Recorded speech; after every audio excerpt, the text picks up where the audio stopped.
Before we begin today's episode, I would like to thank our patrons. So, major thank you to Dustin Miller. Hey, look at that. You'll be hearing more from him in a moment. Dave Jackson, Ryan Yingling, Poppy the Keaton, Eric Guess, Chris Copleen, Charlie Young, Colby Moyer, Cody Dawson, Nikolai at Night, Chris from A Novel Console, Alex from Low 5 Gaming, Backlog Adam, JD, and Adam, aka Aries.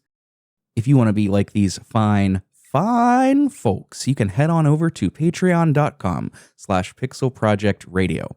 You can find a variety of tiers to choose from, one for every budget.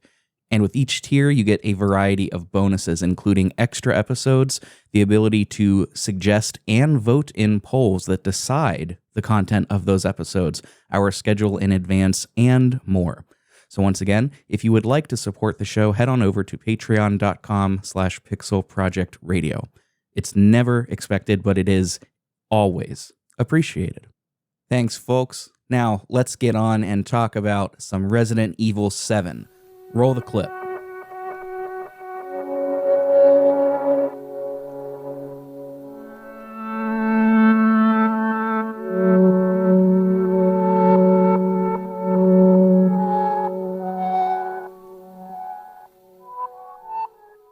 Welcome back to Pixel Project Radio, the video game discussions podcast where we do deep dives on all of the games that we love and some that you love too.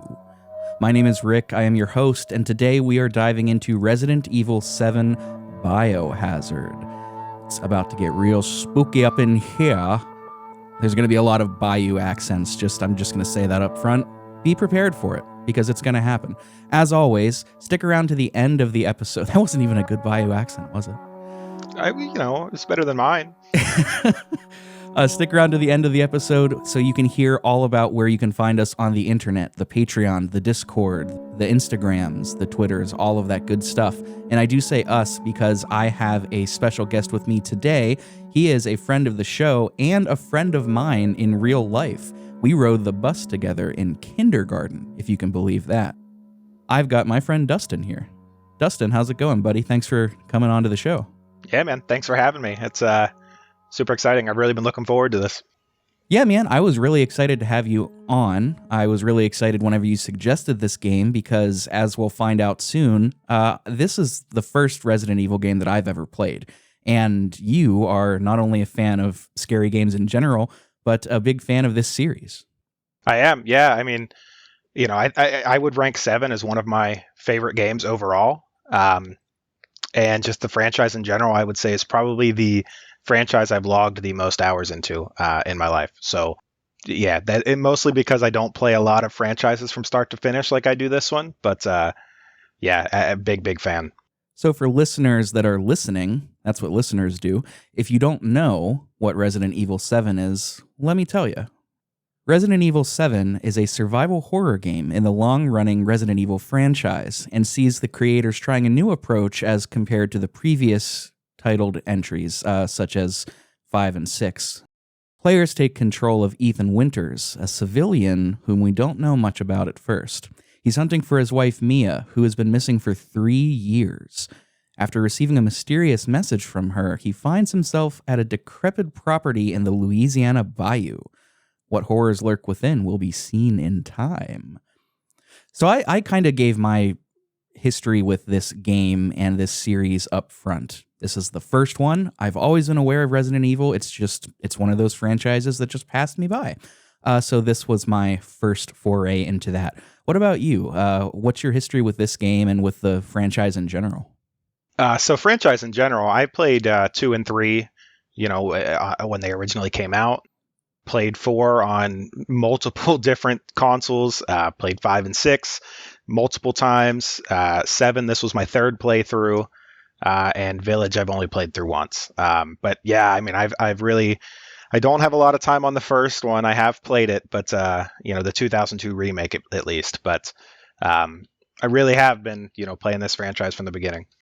That's awesome, man. And I'm glad that you're here then, because there were some things that were a bit tough for me as a newbie in the survival horror genre.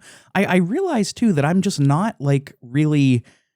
I don't know. I don't want to say I'm not a horror game guy, I've played, I've played Amnesia, I've played PT, some of the horror adjacent things like Until Dawn and The Quarry and stuff. But there's just something about playing a game that makes me much more anxious as opposed to just watching a scary movie or something. And I'm wondering now too if it's not just because this game is particularly scary, because this game is really scary. Like am I right in clocking this, that it's scarier than the average horror game? Oh yeah, you're absolutely correct. They did a lot with the development of this game to make it feel that way. And there's some things they did where maybe it wasn't a home run, but I think overall they really crushed it. I mean, the sense of isolation they create, everything from the sound to the visuals, they do a great job of just creating a really creepy atmosphere. So question for you, how many creepy little girl laughs out of 10 would you give this one? I listeners at home, I'm really struggling to come up with something clever to qualify this with. Creepy little girl laughs out of 10. How many? It's got to be at least 8 creepy girl laughs minimum, I think. I'm with you. I had this at a solid 8.5. This was almost too scary for me at times to keep playing. Yeah, and I think one of my favorite parts of it is that they introduced that early. I didn't feel like I had to play through 3 or 4 hours of gameplay before I got into that atmosphere. You're thrown right into it, man. It's really cool. Yeah, they don't pull any punches in that intro. Before we start talking about some of the facts and figures of this game, we've got to do our community forum. The community forum is a channel in our Discord server that you too can join. Check out the episode description for an invite link to that.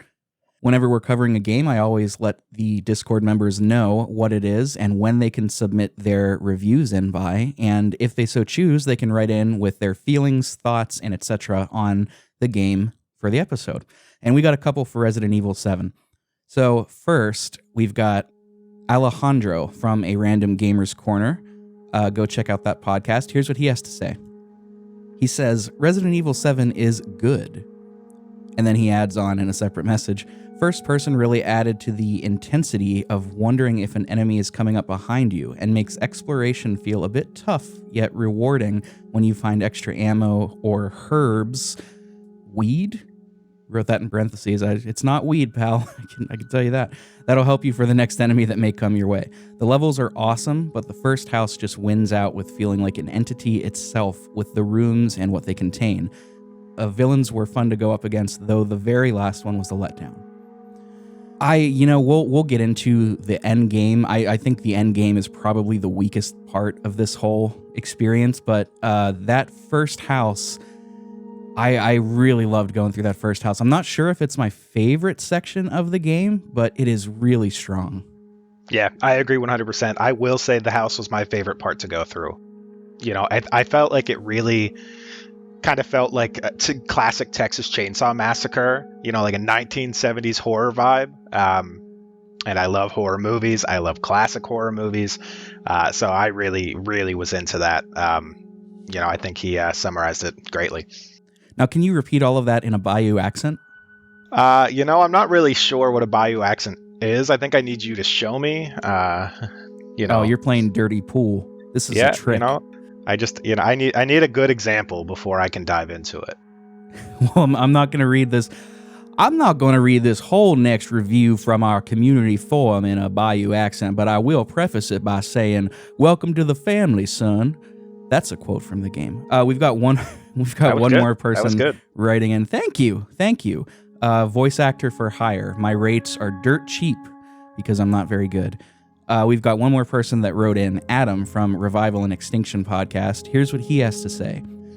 I went into Resident Evil 7 cautiously, both because of my history with first-person horror games, but also because of Resident Evil 6's reputation as being the worst in the mainline franchise. The visuals and atmosphere immediately sucked me into the world, and with the hillbilly serial killers being a strong rogues gallery of bad guys, and Ethan being a sympathetic protagonist in my eyes as he searches for his previously thought dead wife, I was all in. I had to play this game with the lights on, the scares were so good. Having to kill the same boss more than once was a downside, but I feel that the game taking the divergent path away from the Umbrella Core and T-Virus was a positive. The puzzles and collectibles were sufficiently engaging, and it felt like a well-needed return to form for the franchise. I think a lot of people, from what I could tell online, agree with that whole form. Like it was a well-deserved and well-earned return to the roots. 6 is bad. I've never heard anybody else say anything different. And very scary. Yeah. Yeah, that's exactly. I mean, I'll get into my feelings towards 6 and stuff later, but I think I had my little 2-sentence review, and I said Resident Evil 7 is a triumphant return to the series' survival horror roots, evoking the essence of classic horror films. It's a breath of fresh air that revitalizes the franchise, offering an intense and gripping experience. That transition from 6 to 7 was just it was remarkable. They're 2 entirely different games. So you can tell that Dustin's a longtime listener because we haven't done the 2-sentence reviews in a while, and he's brought them back. I love them. I think you should bring it back. Maybe I will. Maybe I will. Somebody one time called it homework, and it rubbed me the wrong way, so I kind of backed away from it. I want to talk about something that you said before we jump into the facts and figures. Something that, to me, that makes this game really good is how many different genres of horror it draws from. And I also want to say up front too, I'm not a horror aficionado, right? I like what I like. I don't like what I don't like in terms of movies, stories, video games, whatever. But I don't consume a ton of horror media, especially video games. So, if you're looking for the definitive Resident Evil 7 breakdown, that's not going to be this. This is more so just going to be, me talking with a friend that's really into the series about my introduction to the series. Just wanted to give that disclaimer because, I don't want to get something wrong and then get hate mail. We don't get hate mail, but you know what I mean. Anyway, now that I've got that little rant out of the way, this game plays with a lot of different spaces and genres of horror. You mentioned Texas Chainsaw Massacre. That and Evil Dead were what I was thinking of the entire first run of this throughout the house. And there are kind of 4 or 5 different sections, the house being the first one. After that, there's more of a body horror, sort of insectoid-based horror throughout that whole area. After that, you've got your Jigsaw wannabe, psychopath, evil genius kind of deal. And moving beyond that, we'll talk about it when we get there, but those are probably the 3 strongest influences that I saw throughout here. And I think that's really cool that they don't just try to stick to one and say, okay, we're good. Yeah, I agree. And I think that they did them all really well, which helped a lot. It's not like they tried it and it didn't work. I thought that they did. There's survival horror, psychological horror. You got the Texas Chainsaw Massacre vibes, found footage. They really dove in head first into the horror genre with this one. And I think that they really nailed all of them. Oh yeah, for sure. Found footage, like you said, insect, body horror, tight spaces, like everything but clowns, pretty much. I don't think there was a clown in. Well, no, I guess there technically was one clown. There is one clown. Wow. Yeah. Okay. They checked off every single box. They did it all. Every horror box was checked. The only horror cliche that wasn't here was teenagers having sex. Unfortunately, you're not going to find that here. Or fortunately. Yeah, who's to say. Stop it. Get some help. This was a profoundly scary experience for me. I had always thought that Resident Evil was more action horror, and it seems like that was the trend from 4 through 6, from what I understand. It was much more, over the shoulder. They were chasing market trends, things like that, and they kind of, by all accounts, got away from their roots. This game, though, was definitely one of the scarier games that I've ever played, and yeah, it was tough to get through it. You played this in VR, from what I understand, too, right? Or at least part of it?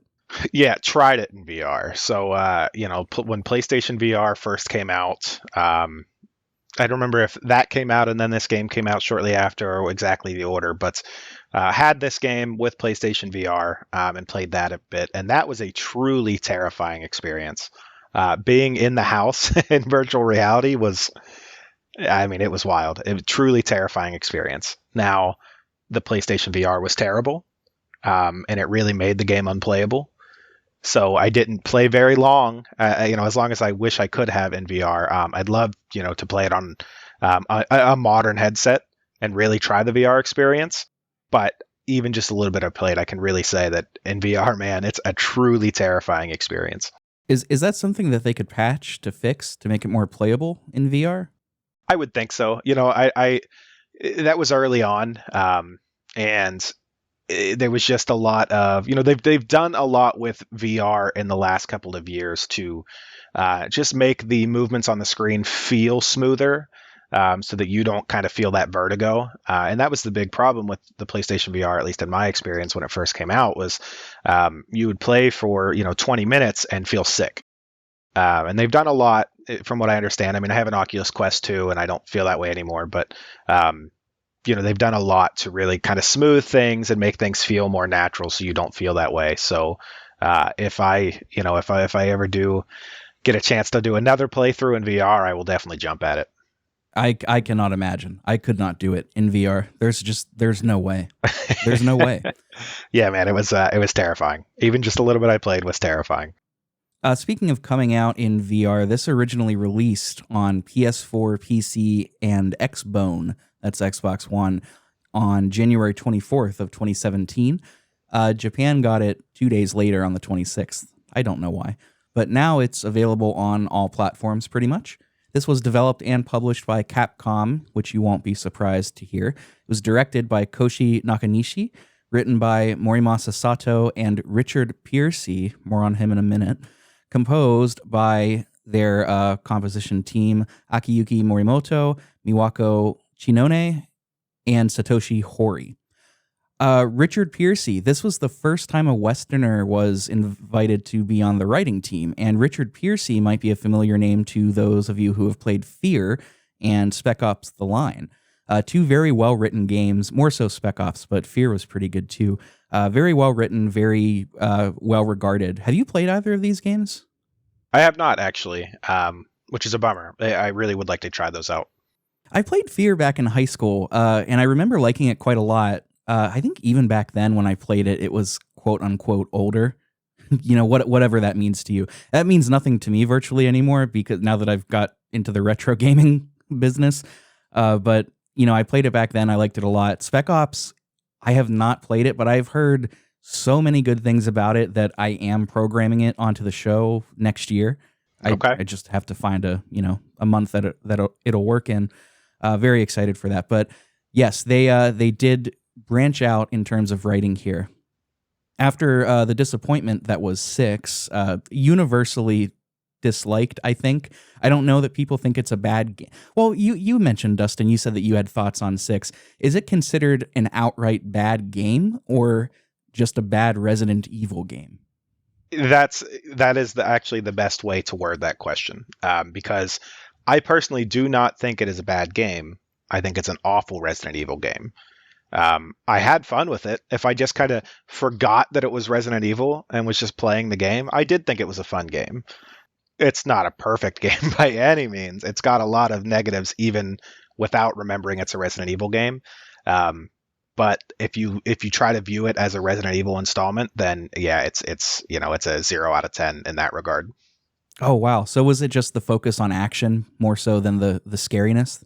Yeah, I mean, when you play through 2 and 3, if you ever get the chance, and I really, really do recommend the 2 and 3 remakes. They are very well done. You really get that survival horror, lots of puzzle solving. It's really cool. It's a lot of fun. 3 does get a little bit more action-packed. 4 gets a little more action-packed. And then 5 and 6, it kind of starts to go off the rails where we kind of forget that we're a survival horror game at all. And it's purely action. So, you had that shift to purely action gameplay, really no horror to it at all. It's all about just, gunplay and getting as much ammo as possible. But there was also a really heavy reliance on quick time events, which... Yeah, I'm generally not a fan of. I don't mind them in super massive games like Until Dawn and things like that. They work well in that setting. But when you're in the middle of boss fights doing quick time events. It's not great. Yeesh. Yeah, that's rough to hear. I've done a 180. I don't think I'm a big fan of quick time events anymore. Supermassive gets a pass, but that's about it. Most folks agree with you, though. Resident Evil 6 was not looked upon too kindly. And after that, the team at Capcom decided to go back to the drawing board. They wanted to return to their roots, so to speak. They decided to use just one location, first person for the first time in the Resident Evil franchise, from what I can understand, at least, as far as the mainline titles are concerned. And focused much more highly on survival horror as opposed to action. I could not imagine this game taking place in this location with the lore and being an action game. I think it would be a huge detriment. It absolutely would. They with Resident Evil 7, you mentioned Koshi Nakanishi. They brought him in as the director, and he kind of led a lot of that decision making as far as bringing in those horror elements. And, again, he knocked it out of the park. I don't know how else to put it. He really did a good job. The guy that was the director on 4, 5, and 6, whose name I don't know how to pronounce, Jun Takuchi or something of that sort. He was still very heavily involved on 7, but they took away the director reins from him, and Koshi Nakanishi really just did a lot of really great things.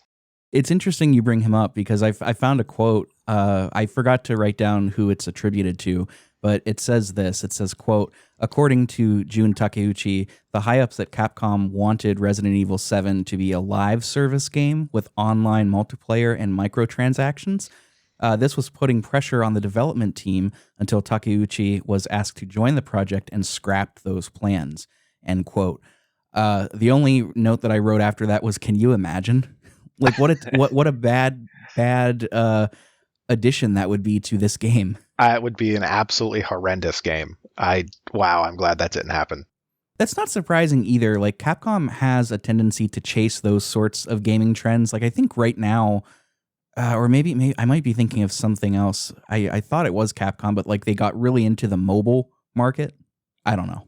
I wouldn't be surprised. It's on one hand, it's like, yeah, you're going to go where the money is and try to make as much money as possible. But on the other hand, it's like, maybe stick to what you do well. And clearly the action in 6 was not it. Yeah. By literally all accounts, I have yet to run into somebody that says they genuinely like Resident Evil 6.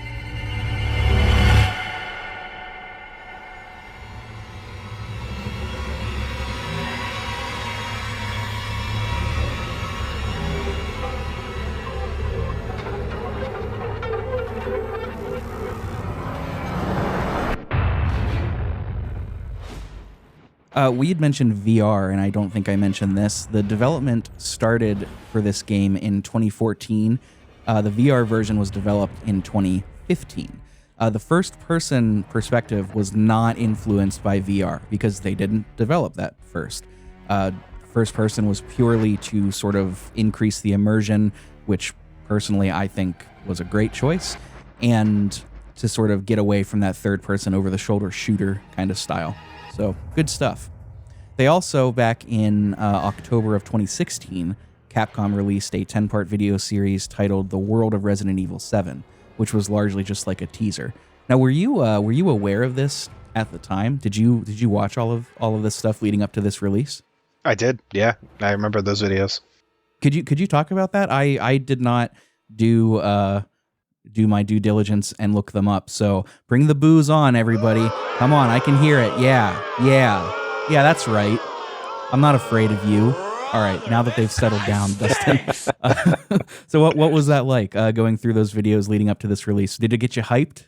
It did, yeah. So I don't remember a lot of specifics, because again, it would have been 7 years ago at this point. So I don't remember a lot of specifics about the videos. But what I do remember is them talking about the RE engine and just kind of seeing how that was changing the game. So there was like, they would show, this is how the game would look on the old engine, and here's how it's going to look on our new engine. And you could just kind of see, how much better the textures were and things like that. So I remember that specifically, and I just remember it. For me, really going into those videos with some skepticism because, again, 6. And yeah, I mean, they hyped me up and got me ready for the game. I really think from a marketing perspective, those videos were necessary because, you know, if you just say you're making another game, the diehards aren't going to buy it. You know, the people that were very disappointed with 6 wouldn't have bought 7 if they didn't have something like those videos.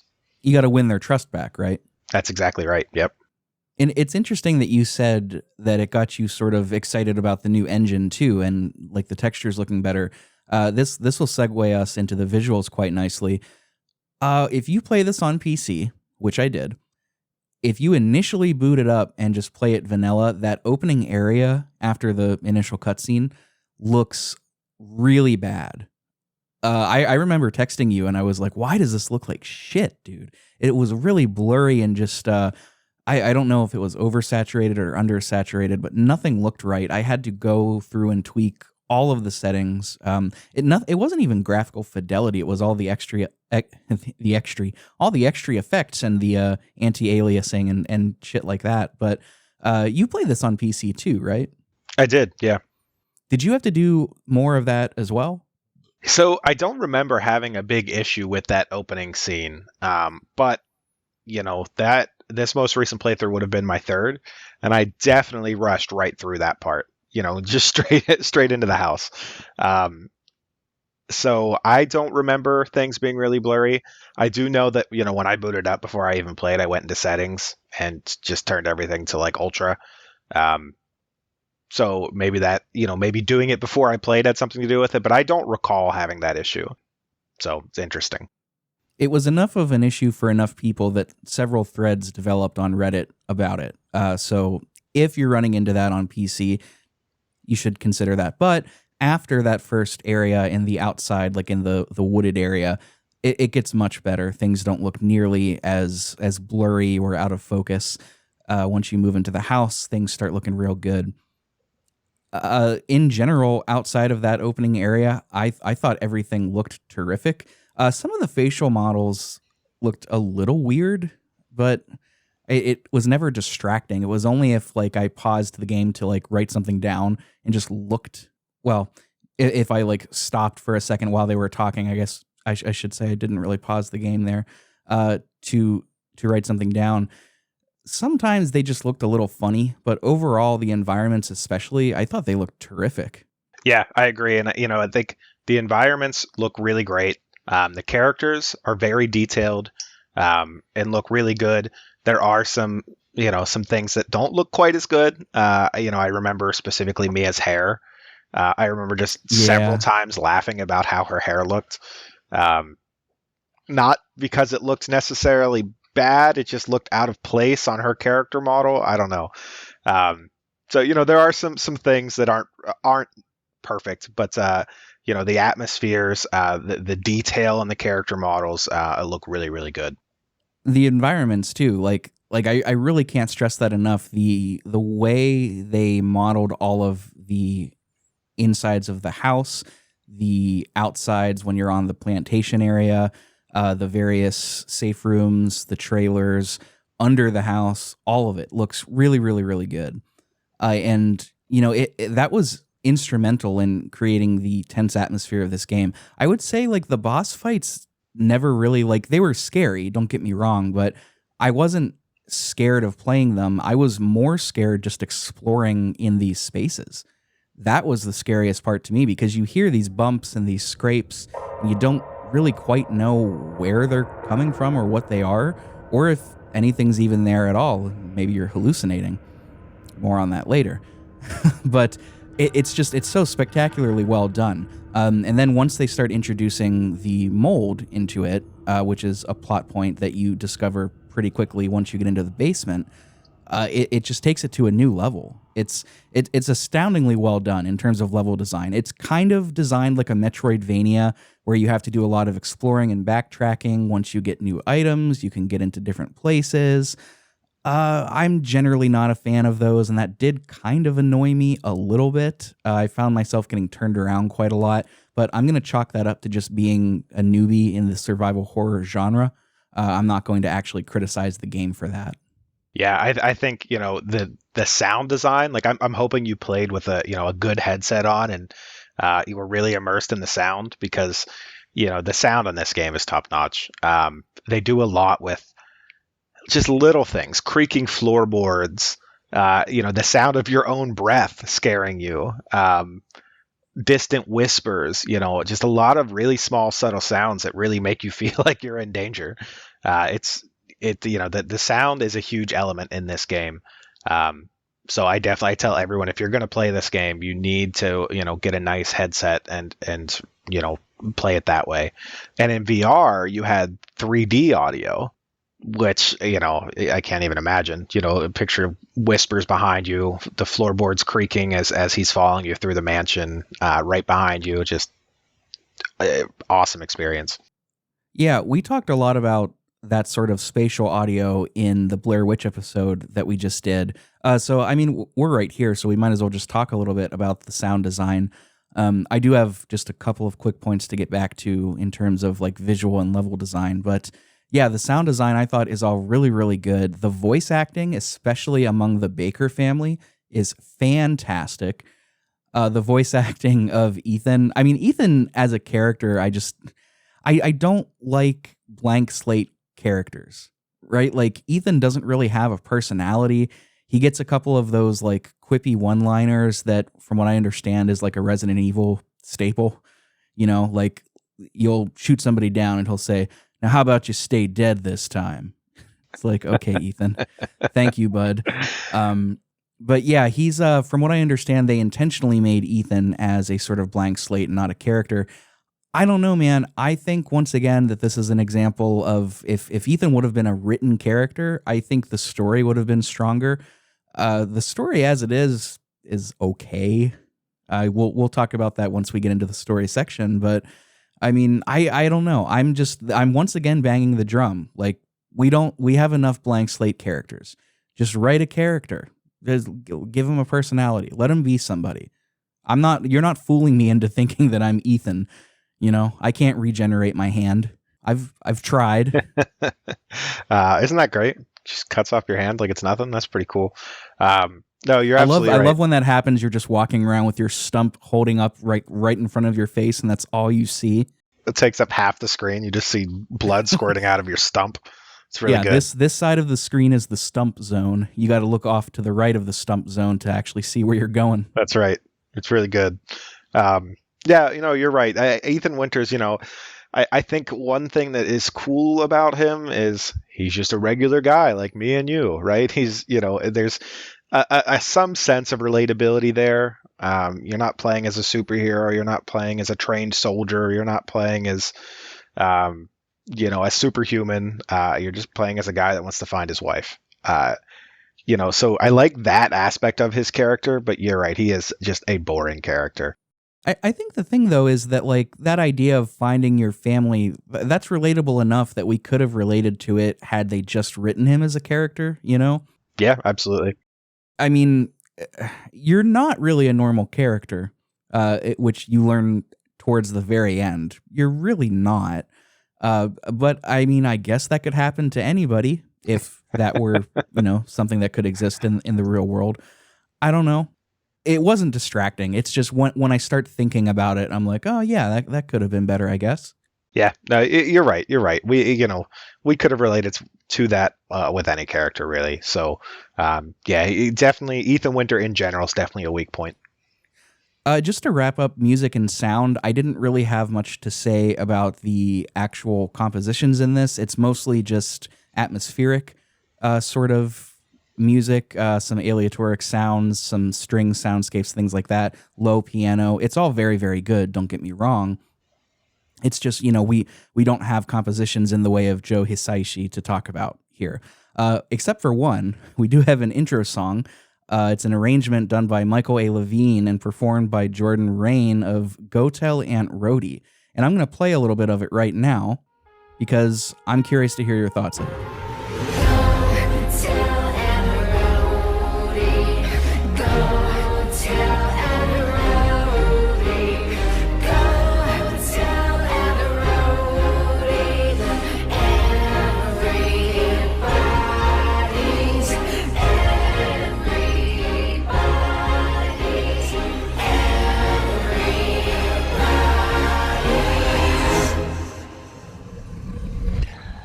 What, man, what do you think of this? I just remember hearing it and thinking, why? Why this song? Why this arrangement? Why? Just why? I thought it felt out of place from the get-go. It's kind of corny. Yeah, it definitely is. It was strange. I thought for a game that did, like you said, the kind of the score in this game is generally understated. But what it does do packs a punch, except for that. I don't know. It was very corny, very out of place, very odd. My guess is that it's because it's, about death, that folk song is about like the old gray goose is dead and somebody's wife is dead, stuff like that. I'm guessing that's why. It's funny too because I looked up the full song to listen to on YouTube before we recorded, and they kind of present like they don't play the entirety of the arrangement in the intro cutscene. They just play like the biggest part, the chorus, quote unquote. Yep. And that's kind of the weakest part to me. Like the rest of it is kind of cool. It's very experimental. It's very they're not trying to put on a production. It's Jordan Rain, the performer, from what I understand, they are a very experimental kind of artist. Like I think it's experimental industrial or experimental pop or something like that. Okay. I'm not 100% sure, but the rest of the song I thought was much stronger. And then you get kind of that corny melody section. And that's what they give you as an introduction. Yeah, I'm not familiar with the rest of the song. I should go listen to it.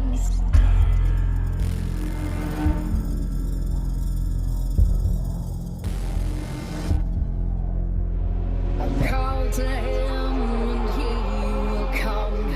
She'll run to him like he's the one. His arms outstretched, but when she's done, he'll be torn apart.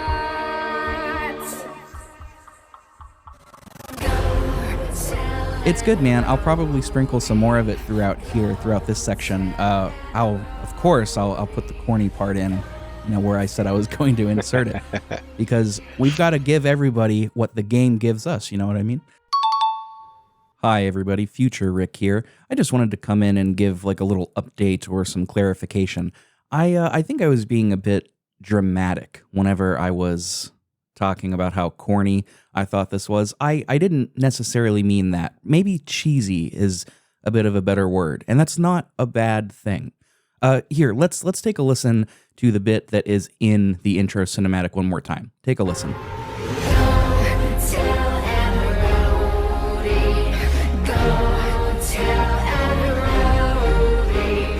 So there is an element of cheese to this. We get the folk song in a sort of gritty, twisted kind of way with like the pulsing over-the-top string section. We're taking something meant for children and creating this bombastic sort of dramatized rendition. There is an element of cheese to that. Now, cheesiness is not a bad thing in art. It's really not. And I think this composition, this arrangement as a whole is really, really strong. I really do. But, they do give us the cheesiest part right out of the gate. That's all that I meant.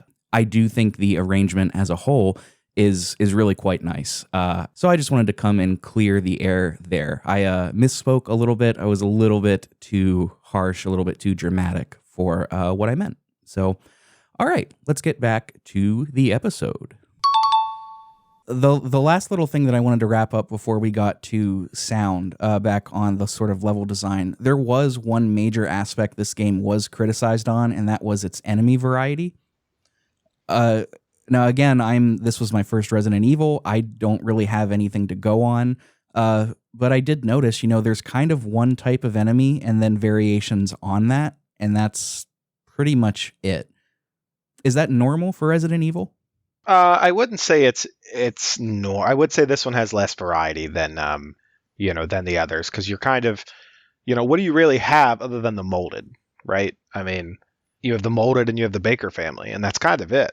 So, yeah, there's, I'm not going to say there's a lot of variety in any of the games. but this one definitely has less variety. And I do think that's a weak point. Now, I didn't mind it too much because I thought that it kind of helped add to the creepy atmosphere.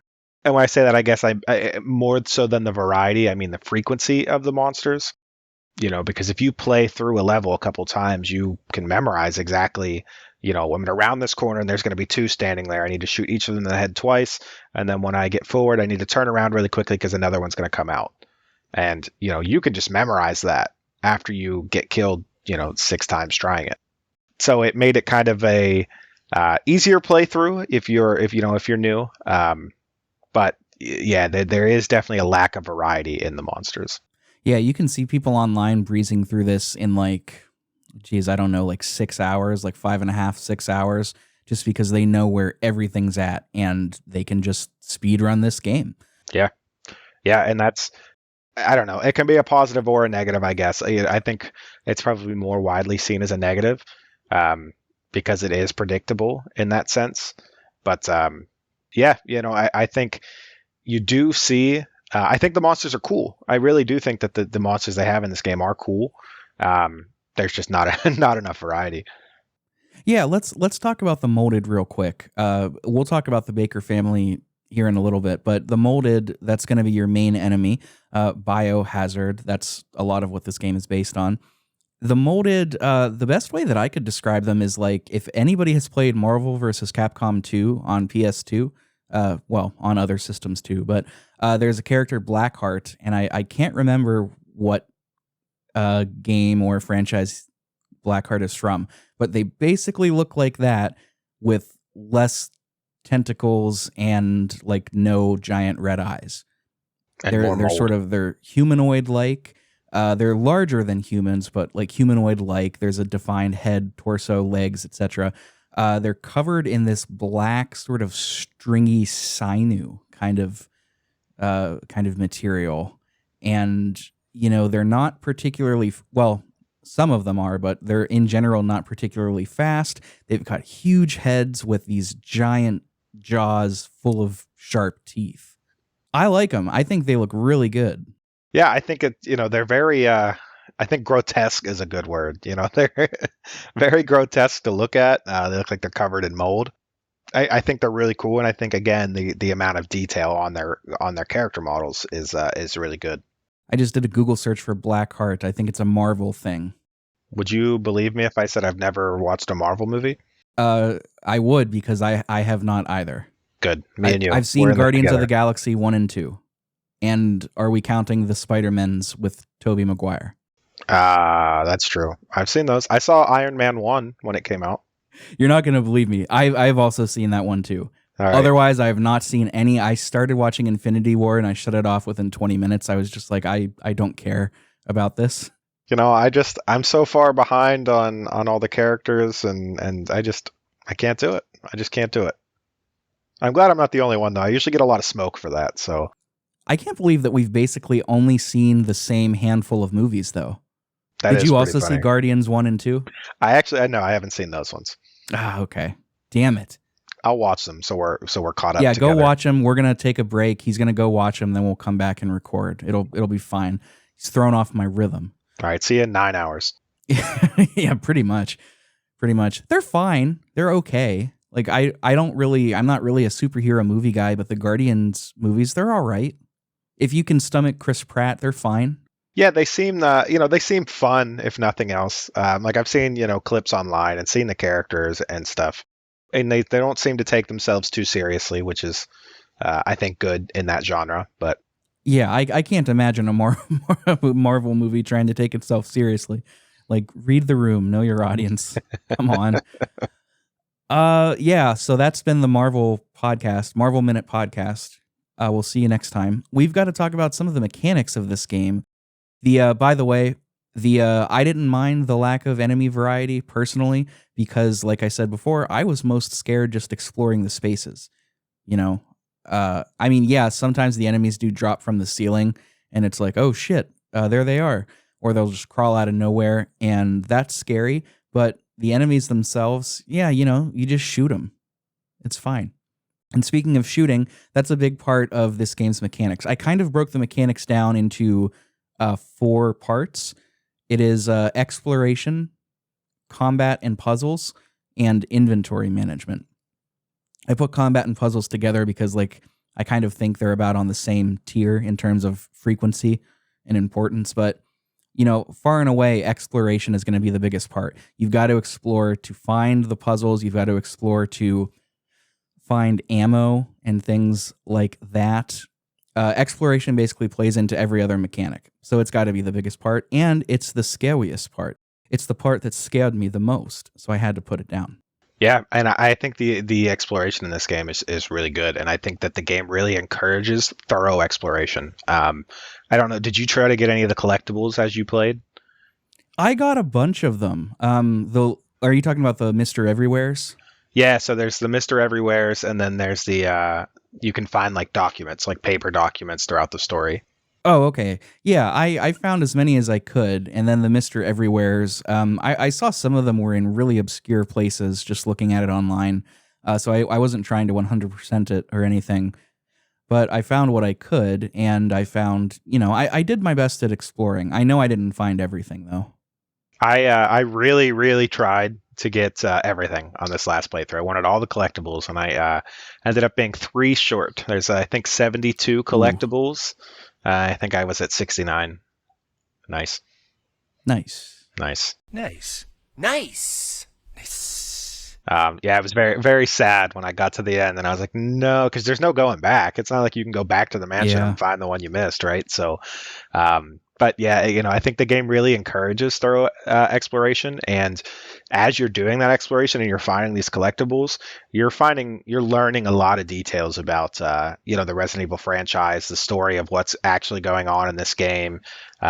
It's really cool. I think that they did a really great job just encouraging you to just go out and explore and find things. Yeah, a lot of the main story is wrapped up and explained in these collectibles, in these documents that you'll find, especially towards the end of the game. That's where it kind of dumps everything onto you. But it is cool to notice these things as you're going through. Some of them are presented in like environmental storytelling ways too. Like you'll see drawings that were made by, you know, Lucas, one of the Baker kids when he was a kid. You'll see that. You'll see drawings or writing from another little girl who we have yet to meet.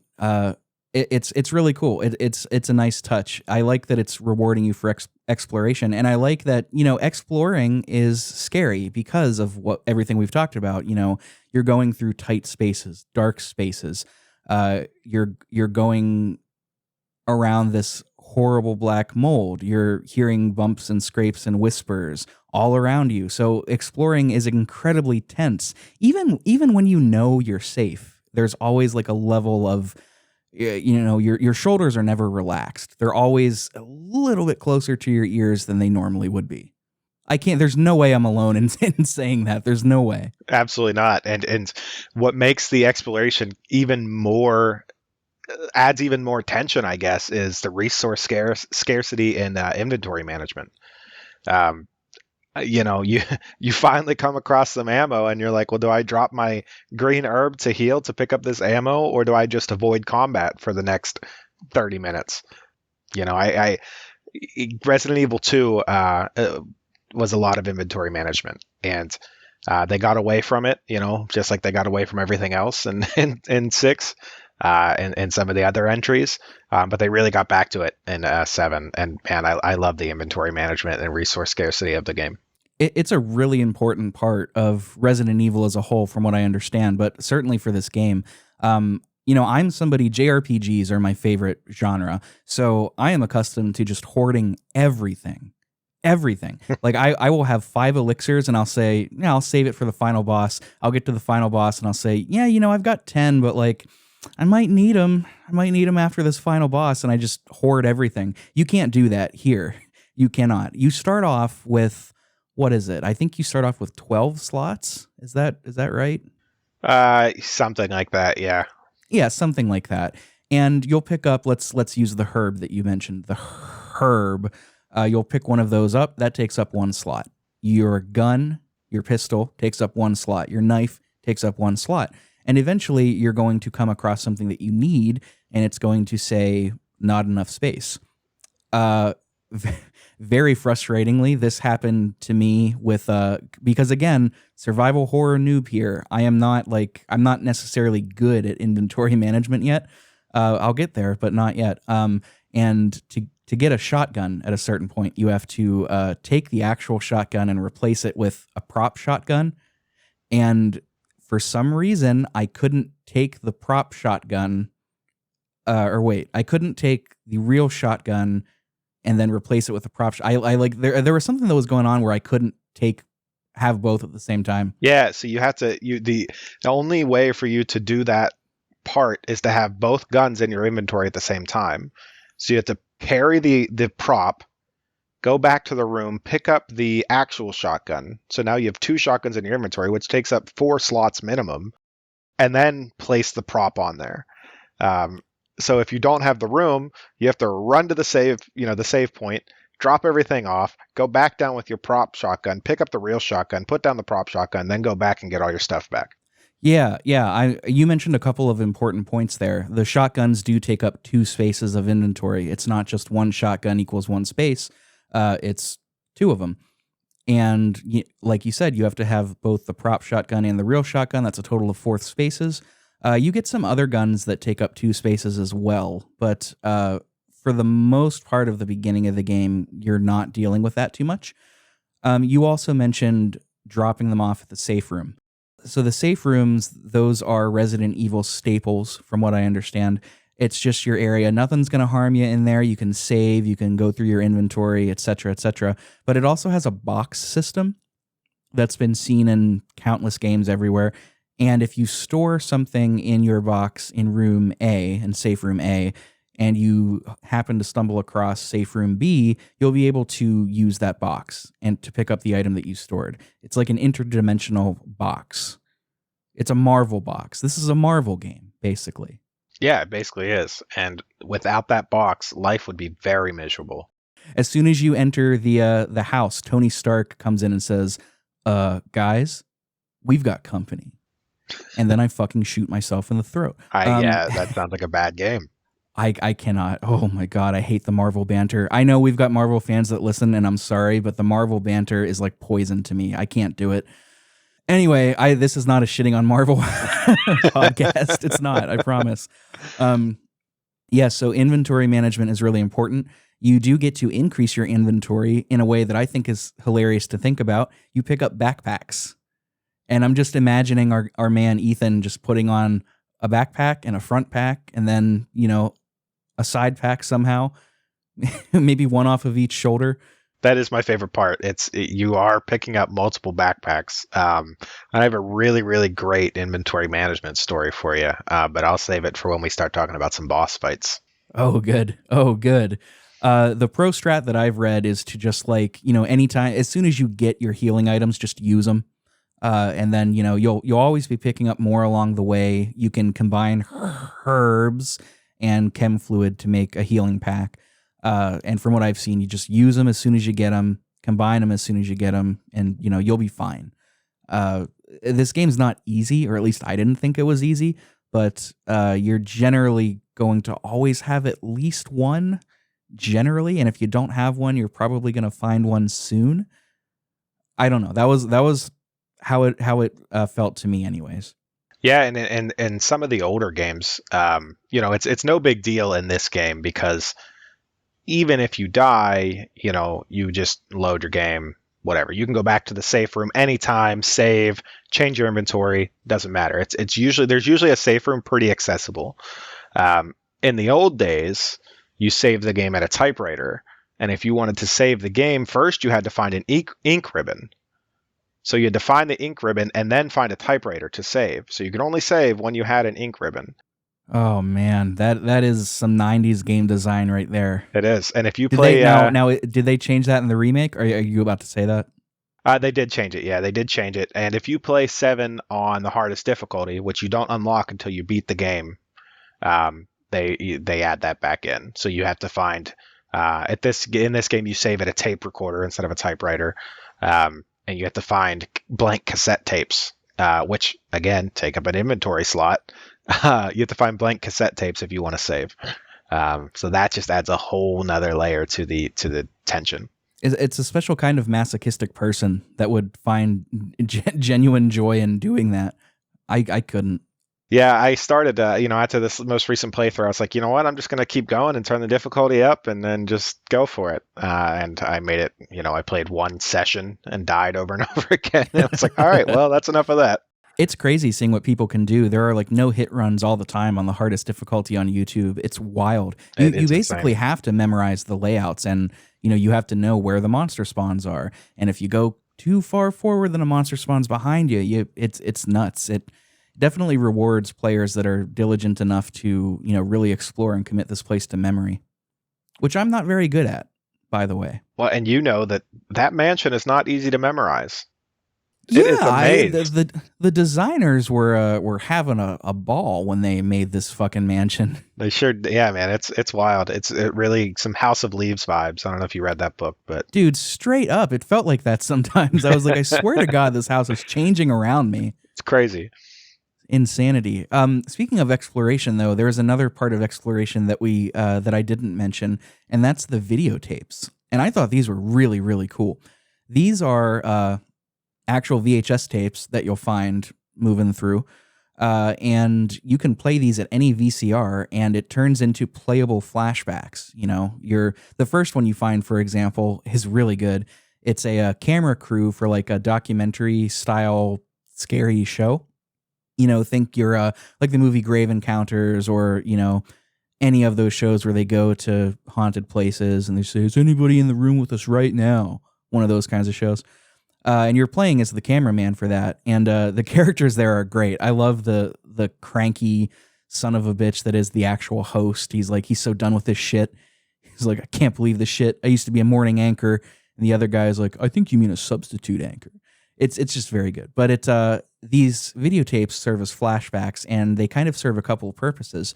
They can let you explore to get a lay of the land in places that you might not be at quite yet, or that you already are at, and it can help you discover new things.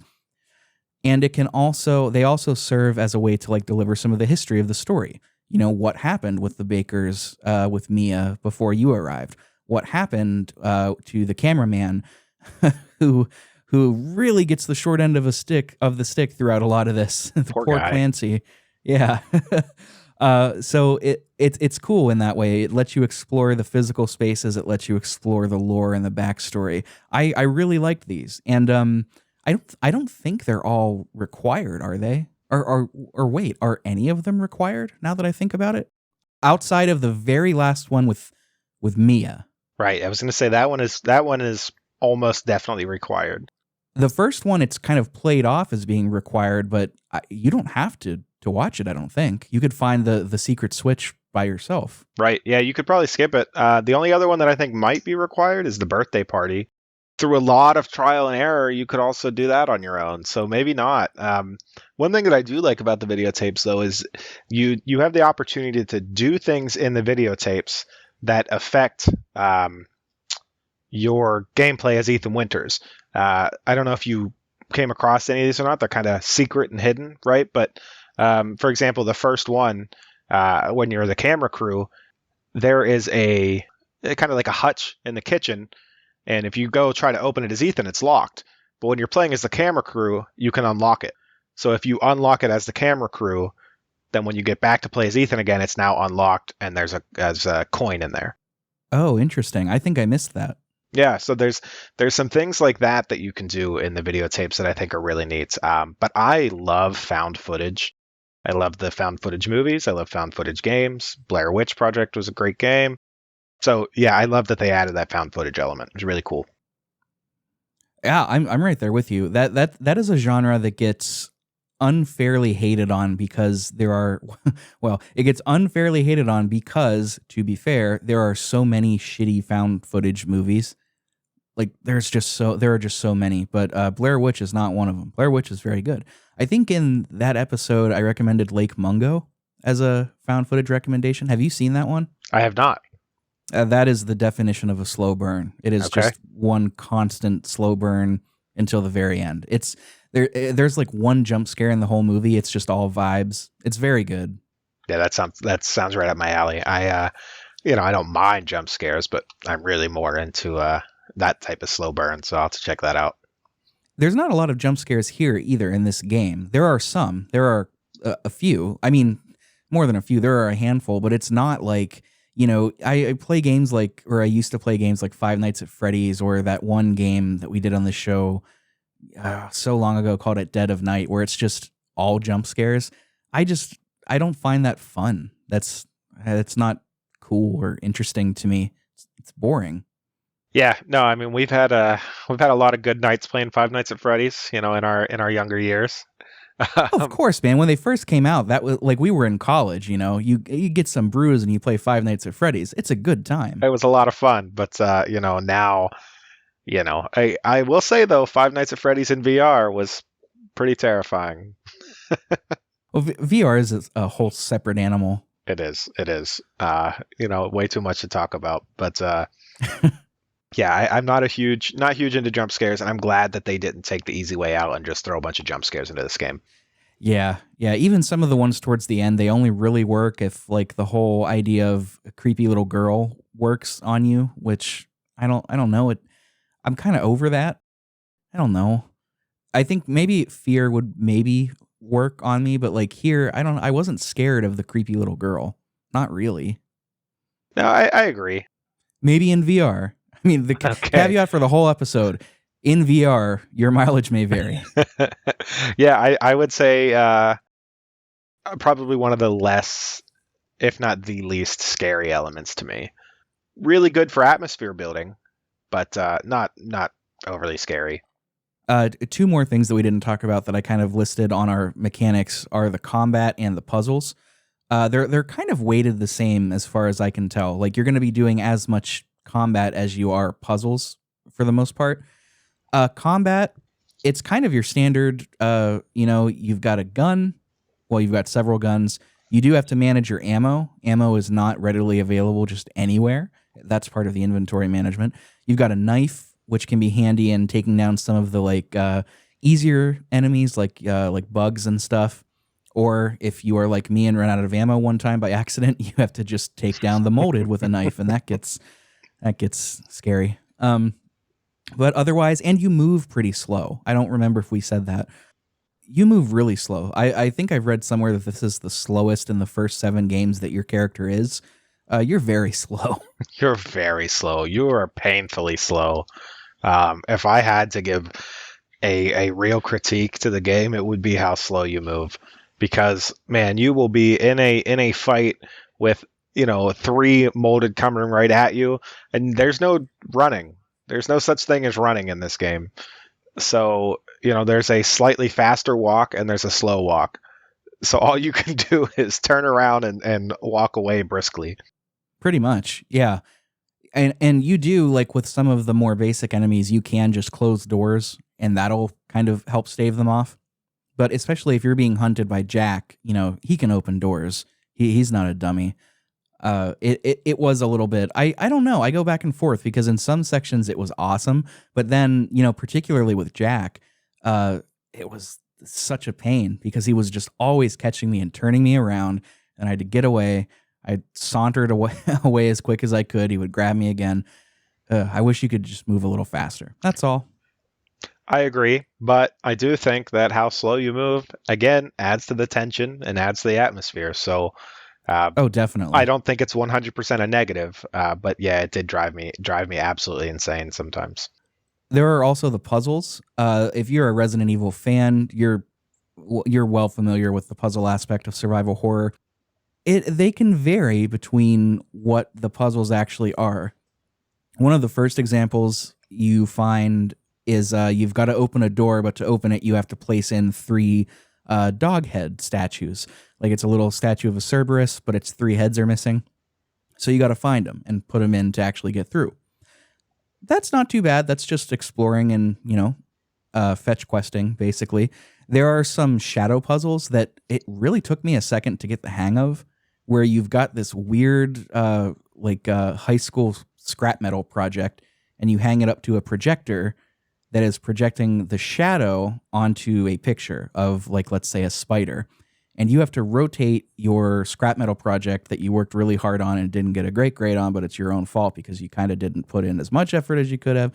You have to rotate that little thing into so the shadow is sort of aligning with the spider, but it doesn't have to perfectly align, which I didn't know at first. So the first one drove me nuts.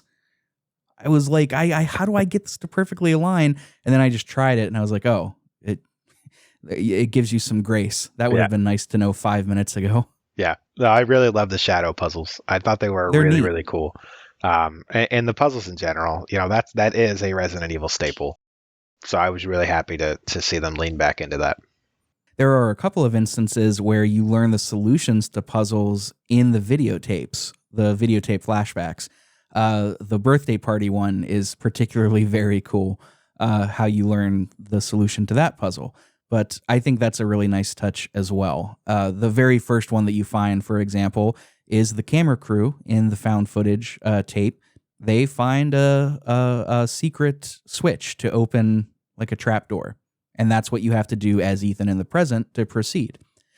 I guess that's not so much of a puzzle as it is just a way of progressing the story, but it's still kind of cool. I still liked it.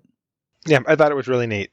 I think it's right after that you find that switch, you press the switch, you go through the little half door that opens up in the wall. And I think it's at that portion of the game. You're kind of underneath the house, under the porch and stuff. You're crawling. Did you notice how many lawnmowers there were? Yes. Why do they have like 6 lawnmowers under their porch? Yeah, why? I'm not sure, but like it's a lot of lawnmowers. There are so many. They weren't taking care of that lawn. They haven't mowed in years. It's insane. He's just hoarding out. For a second when I saw that, I was like, oh, are they going to use like a lawnmower as a weapon? And no, turns out the tools they use are even more ridiculous and insane. But I was like, what is he going to do? Pick up a lawnmower and just fucking swing it at me? I'm going to run you over with it. I remember just very distinctly, wow, there are a lot of lawnmowers here. I don't know, man. It's such a cool and interesting place to explore. There's always something to find. It's very cool. Yep. But those are kind of your main mechanics. You're going to be exploring, doing puzzles and combat, and managing your inventory as you go through. Good stuff.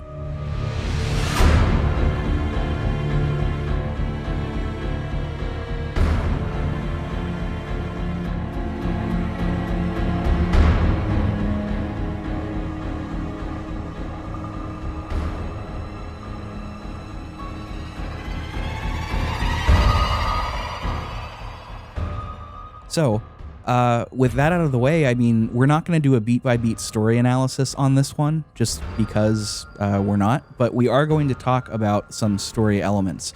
So I'm going to put in a little bit of music here as we go through and talk about how we felt about the story and going through the game.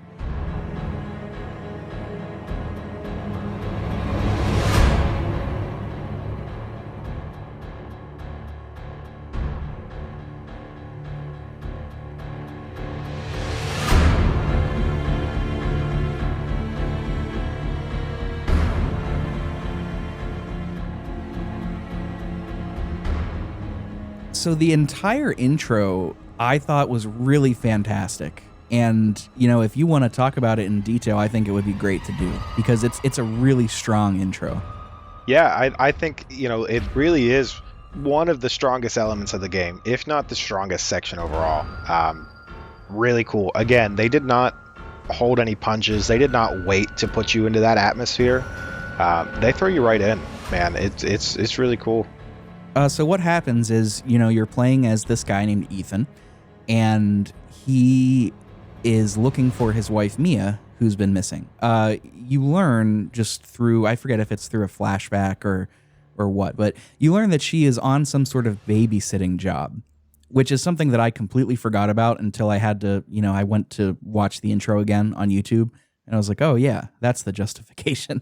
A lot of the story stuff, you just got to be along for the ride. It's like you can't think too hard about some of this stuff because it immediately starts to crumple. But Mia went to do some babysitting job, and then she just disappeared for 3 years until Ethan gets this strange email from her that says, "Come get me," and it gives him an address. And so that's how we arrive at this decrepit, is it on like a plantation, this mansion? Is that what this is? There's no like direct, they never say if it's a plantation or anything, but it's definitely that vibe. It's, they own a lot of land. They're in the middle of nowhere. They're surrounded by swamps. Definitely plantation vibes. Yeah, like rich Southern family vibes from a time where you could own people. It's kind of what we're looking at here. Yeah, accurate. And it's really well done. You go through exploring the house because as far as you know, this is where Mia is. You end up finding her, and she is dazed. She's out of it. She's not sure what's going on. But immediately she starting to worry that you were followed here by somebody that she keeps calling daddy. This is something, an adult woman calling another man daddy was profoundly creepy to me here. Which is ironic because in the next one, you've got the big lady who is mommy, and everybody calls her mommy in a horny way, which is less creepy somehow. Goth mommy. Yeah, vampire mommy. And I feel like we should mention, we haven't really mentioned the state of the mansion. So I said the word decrepit. You did. You're right. It is totally like you walk in the kitchen and there hasn't been cleaned in years. There's like raw food and meat everywhere. There's bugs crawling everywhere. Like, it's true. Dilapidated. It's pretty gross. Yeah, I think you can open the microwave and there's a crow, like just a dead crow in the microwave. Yep. That's a pretty cool touch. It is. There's looks like innards in the refrigerator. Or maybe we don't see that until we meet the family. I'm not quite sure. No, I think you can open the fridge on that first, that first portion, and some questionable things fall out of it. The fridge is not plugged in, clearly. Yeah. I don't think the utilities have been paid much mind here for quite a while. Somebody, I was listening to another show talk about this, and they had mentioned that that this is kind of true to life with like hoarders. Like I don't know if the team actually like investigated hoarder style behavior or what, but I forget what show I was listening to, but they were saying like, yeah, this is accurate as to what you might see in a severe case of hoarding. That's insane to me. That is insane. That's a fear in and of itself. It absolutely is. That's its own horror movie, I think. Yeah, it could be probably untapped. I don't know of any horror movies that are hoarding movies. We could do it. This is our chance. Yeah, we could. I don't think we should, but we could. All right. Well, it's worth a shot. You find Mia, as we said, and you're trying to get out of here. Mia is swearing that there's supposed to be a door here, but there's not a door. This is kind of where things start to take a turn because shortly after, Mia goes kind of what would you call it? She kind of starts to take on characteristics of like the girl from The Grudge, Ju-on, I think it's called. And The Ring, like her voice is distorting. She's crawling up the stairs in a creepy way, and she begins attacking you. I think, what does she do? She both stabs your hand and cuts it off with a chainsaw? Yeah, she stabs a knife completely through your hand. She's trying to stab you in the face, and you're like blocking it with your hand, so she stabs the whole way through. She cuts off your hand with a chainsaw. It's not good. It's not good, and this all happens right away. This is very early in the game, and you're already body horror, like cutting people up. It's insane, and you don't often see that kind of stuff happening to your protagonist either. At least not right away. Yeah. It's and you run into her a couple of different times. You can fight her away the first time, and the second time sticks out to me a lot. I think it's the second time. Sticks out to me a lot because of the incredible delivery by the voice actress. She finds you again and she's like, it seems like she's back to normal. And she's like, Ethan, I know you didn't mean to hurt me. And then she like just slams you into the fucking wall. And she's like, but you shouldn't have done that. That fucking hurt. And I'm just going to clip in the performance of that because it's extremely good. Ethan, it's okay. It's okay. It's me. I know you didn't mean to hurt me. You shouldn't have done that! It fucking hurts! It blew me away. That was such a great scene in this game. And that's the first, like, half hour. Yeah, we're just getting into the game. And you're right. The voice acting in this game is good. Yeah, that actually, like, again, going back to 6, because we have to, that's one of the worst parts about 6. Is the voice acting? Oh, man, the voice acting is so over the top. It's awful. It's so bad. Is it, like, funny bad, or is it just bad? It's comical how bad it is. I mean, the lines are just so cheesy and melodramatic, and Are they leaning into it? Like, do they know it's bad? yeah. Oh, okay. I mean, that's something at least. Well, it is something. It's not good, but it's something. What a way to describe a thing. It sure is a thing. So we're not sure what's going on quite yet. We almost get away, but we are grabbed by this man who we learn his name is Jack Baker. He's the patriarch of this family, and it's a very famous scene at this point. He kind of grabs you. He says, "Welcome to the family, son," and he punches you out. He just knocks you out. And this is where we get kind of dragged. We're kind of going in and out of consciousness here. We get dragged, and when we come to fully, we are kind of restrained with our hand being sewn back on, by the way. That's important later. And we're at this family dinner table in that horrible, decrepit, disgusting mansion with this family. And this is where we meet the Bakers, Jack Baker and his wife Marguerite, as well as their kid Lucas, and who we assume to be the grandma who's right next to you. Incredible twist that I just did not see coming, obviously. Yes. How are we feeling about the Bakers? Because they're the strongest part of this game for me. They're so good. They're incredible. And in that scene, so, you're at the dinner table strapped down with them. We didn't describe the dinner, did we? Yeah, I mean, they're eating what you can only assume is human remains. I don't think they come out and say it. Maybe they do.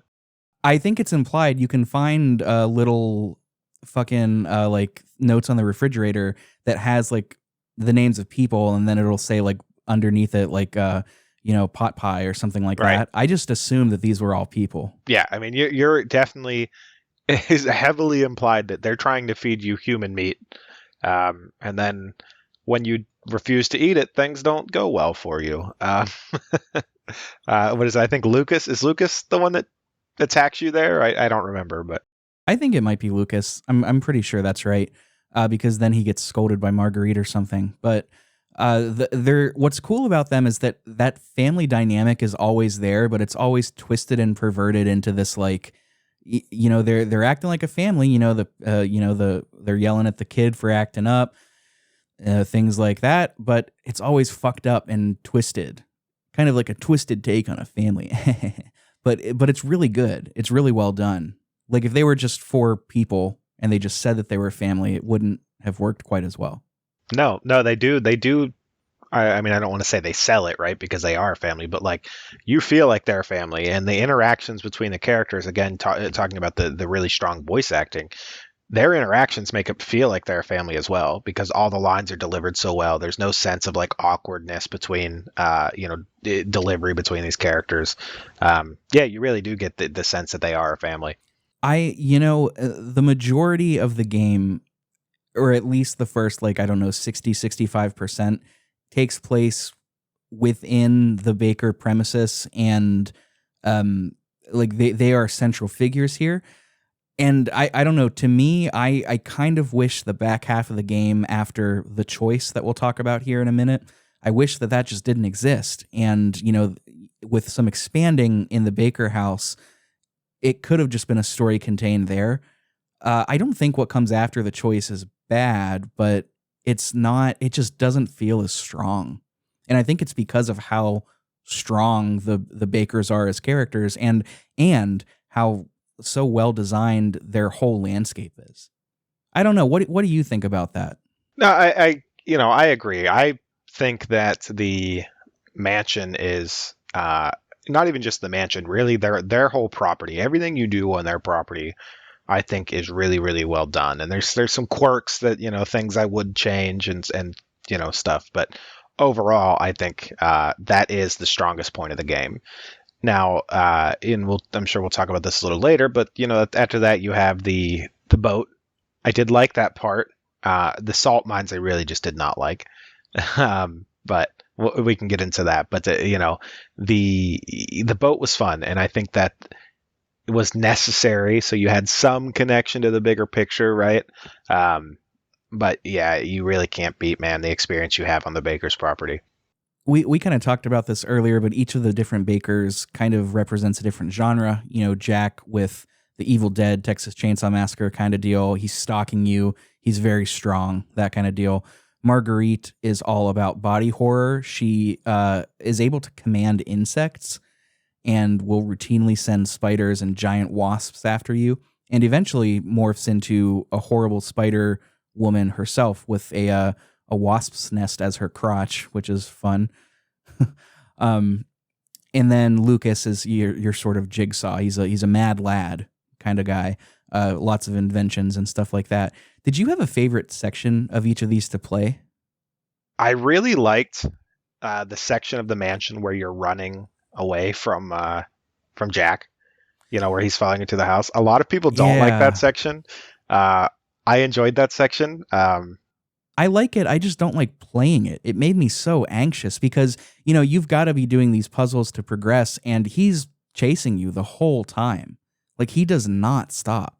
Yeah, and chasing you at a slow stroll. He's not running at you or anything, but he's walking through the house behind you, and if he catches you, he's gonna kill you. And you get a chance. He grabs you by the shoulders and turns you around, and you get a chance to kind of try to get past him. But I really like that. That's actually an element that they've had in the game several times. In Resident Evil 3, they had Nemesis. Isn't there a character in 2 named Mr. X that's doing the same thing, basically? Yep.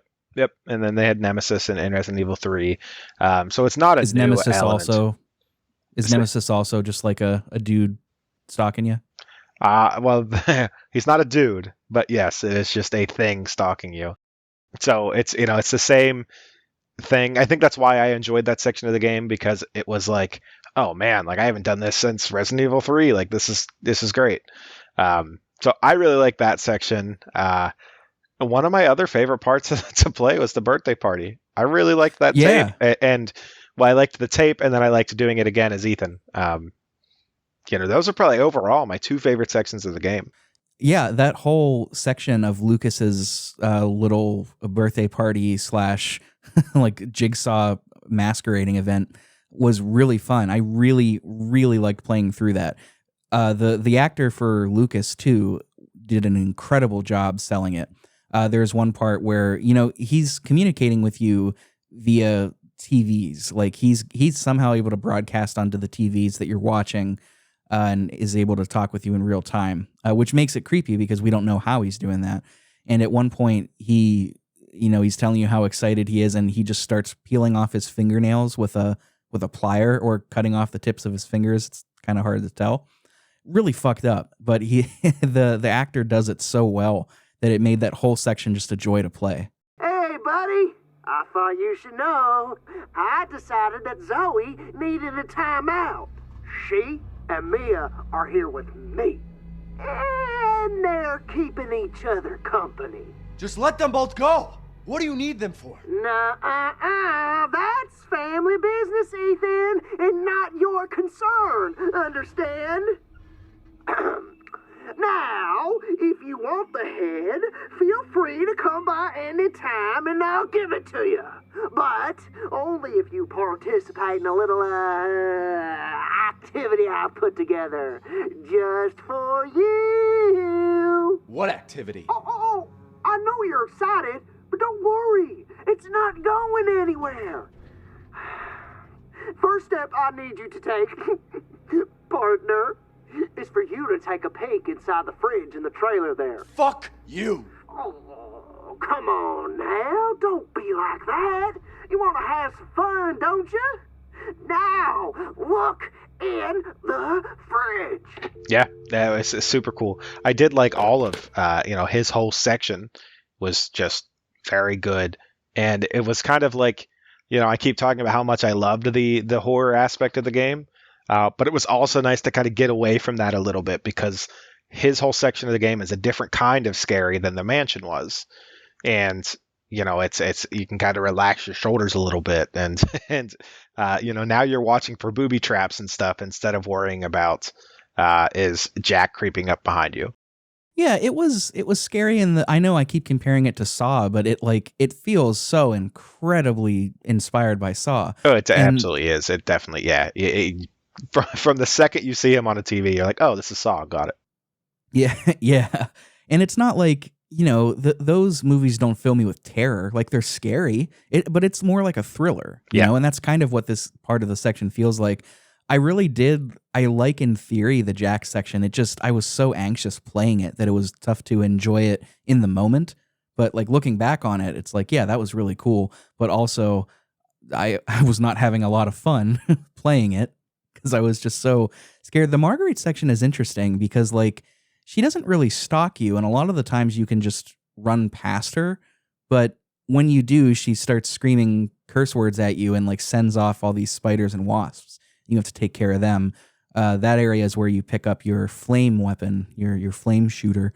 That's going to be how you're going to dispose of these bugs. But her boss fight is super cool because she morphs into a sort of arachnid woman. Her limbs get elongated. She starts moving around and crawling on the walls, through the walls. She can just get into the walls and reappear in another part. And you have to keep an eye on that. I think it might be well, I don't know if I would call it my favorite boss fight because the first two of Jack's are just so good, but I like it. You don't get to fight Lucas in this one, but it wasn't bad. And a lot of folks say that that's their favorite section of the Baker house. And I'm not taking that away from anybody. I don't know. I liked it okay. It's just, I had so much more fun playing the Lucas section. And in retrospect, I appreciate the Jack section a lot. Marguerite was okay. It was just fine. Yeah, the Marguerite section is without a doubt my least favorite section of the game. Oh, of the whole game? Of the whole game, yeah. Actually, I would. Wow. Well, maybe not the salt mines, but other than the salt mines, that's probably my least favorite section of the game. I do like her boss fight. The boss fight is cool, but that section of the game, I was so fed up. Every time I rounded a corner, there's freaking giant wasps flying at me, and that section drives me nuts. I don't think that section is very fun. At least with the wasps, if there's only one or two, you can take them down with a knife pretty easy. Yeah, that's true. You don't have to waste your bullets. Right. Yeah, that's a rookie mistake. If you're trying to shoot those wasps the way they fly around, rookie mistake. You're going to run out of ammo real fast. Yeah, that's something I learned about, saving ammo much earlier than this, just because my aim was pretty bad taking care of the molded when you get into the basement the first time. So by the time I saw the wasps, I was like, I should maybe just cut them. Yep. I'll cut you. One of those deals. Give them a little, you know what I mean? Mm-hmm. Shank them as you run past. Yeah, you gotta shank them. There's one thing that I tell everybody is that you gotta shank them. That's right. We didn't talk about the Jack boss fights. There are a couple because Jack just will not die. He is always coming back. And every time he does, he's got that Bayou accent, even the last time when he's like a fucking monster. But the first boss fight is, and you might have to help fill my memory in on this one, Dustin. You're in a garage with him, and I don't know. Are you just trying to keep him away until you can get to the car, or can you get to the car right away? Well, so yeah, you're in the garage with him, and you're one of my favorite lines in the game. I don't know why, but you're in the garage with him, and your car is in there. So at some point, they've taken your car into their garage. When you go in the garage, that's your car? It is, yeah. When you go in the garage, he says something along the lines of "Nice ride, Ethan." That's something too that we should mention. Like, they just talk while they're hunting you and stuff, and it's very good. It's very funny. Well, it is funny, and it adds to the animosity because you are trying to murder me, and you are so casual about it. This is no big deal to you, but you're in this garage with him, trying to get away from him. You have to get the keys, which are on the other side of the room. So you're trying to get past him to go get the keys, then you're trying to take the keys and get in the car. But every time you try to get in the car, he rips you out of the car. A really fun boss fight. The kind of one of my complaints, when you are actually in the garage, you eventually do get in your car, you start the car, and you kill him or think you killed him by hitting him into a wall with the car, and the car explodes, and it's, repeatedly, you just backing up and slamming into him just over and over again. Over and it's over so again. funny. I don't know if you ran into this, if you noticed this, but the physics of driving the car in the garage, it's awful.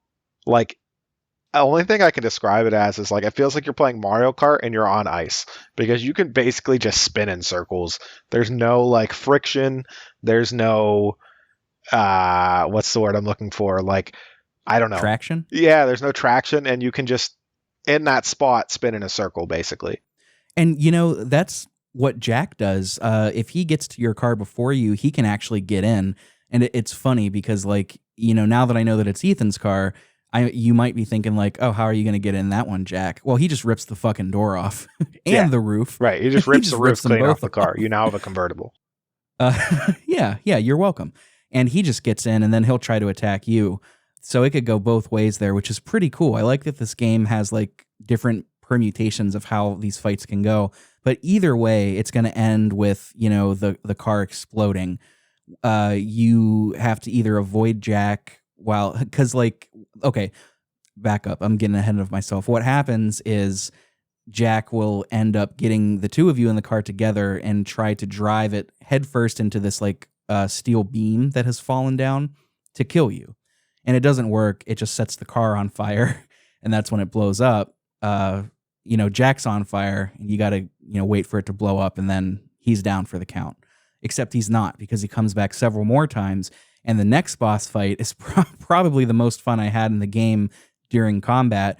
You're in this dissection room, I think it is. And basically what you have to do, he's got these like fucking garden shears times 10. They're just these giant saw things. It's the jaws of life. The jaws of life, yeah. Yeah, like if there's a car accident and the firemen need to cut your car into pieces to get you out of it. That's what it is. He used it in the garage scene. Oh, is that like actually what it is? Yeah, no, it's actually the jaws of life. Yeah, it's. Oh shit!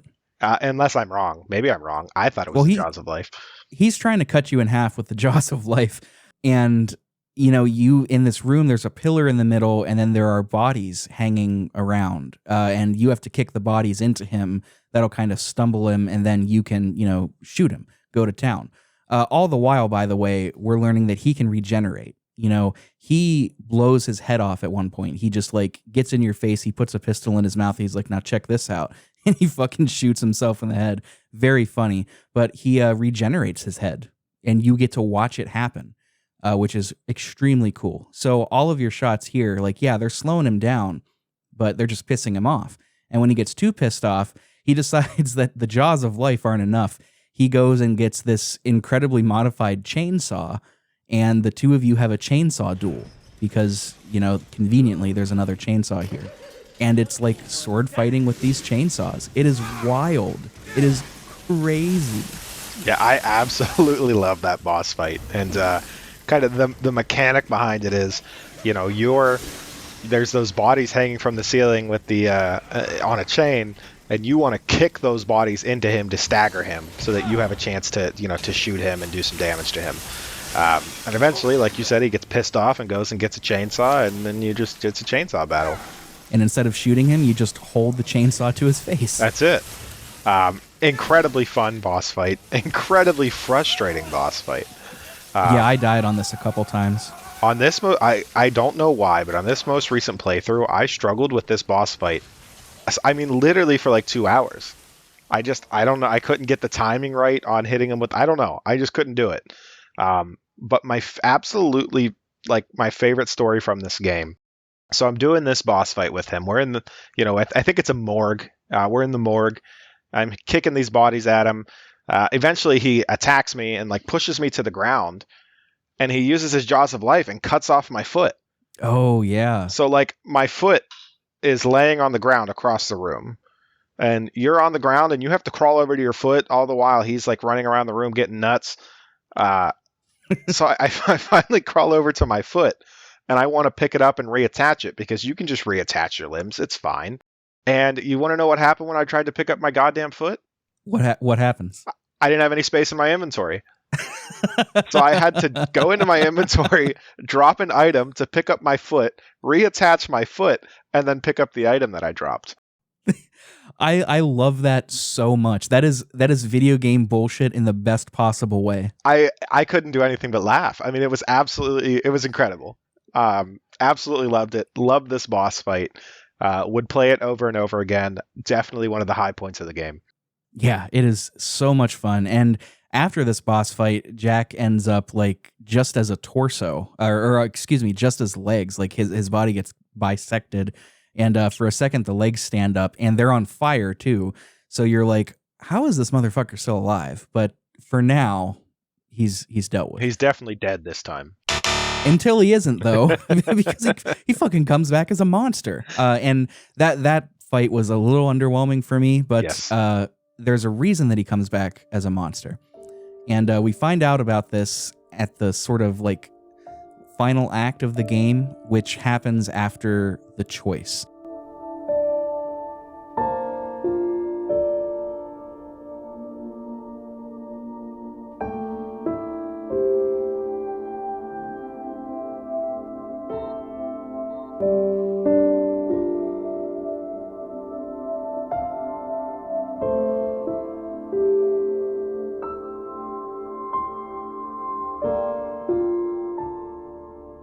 So something about the story that I didn't mention, is that all the while you're going through here, you're getting these phone calls on the landlines in the house from somebody named Zoe. We can put our context clues together. Zoe is one of the Baker children. She keeps referring to them as, mom and dad, stuff like that. And she's trying to help you escape. Like, she's on your side here. She's not fucking with you. She's telling you where to go. She's telling you where the exits are, what to watch out for. And she eventually tells you how to get this serum. And the serum is going to be made from the head and the arm of a D-type. I was a little confused here. Is this a Resident Evil thing? I don't know. I don't know what this means. Yeah, I really, I don't know. It wasn't anything that stood out to me as being from a former game. Doesn't mean it's not. I think it's just another one of the experiments, from what I could tell. Right. Yeah, that was kind of, this was they had a serum that they created. Yeah, I kind of understood it as the same thing. It's kind of another experiment. At any rate, that's our MacGuffin for the time being, and she's trying to help you make it because she wants to get out of here too. You both have a mutually invested interest. And at one point, Mia's been captured, obviously, but at another point, Zoe gets captured. Lucas has them both. He's fucking with them. You can see them on like closed circuit TV.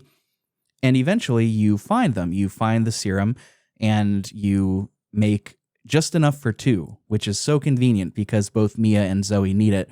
Of course, that's when the Jack fight happens. And after the fight, we stab him with one of the serum at Zoe's suggestion. She's like, yeah, use the serum on him. And Ethan's like, cure him? And at which point I'm like, yeah, that's exactly what I would say too. And it doesn't cure him, it kills him. So at the time, we don't question that. We just know that the serum that's going to cure us has killed Jack. And that's all we know right now.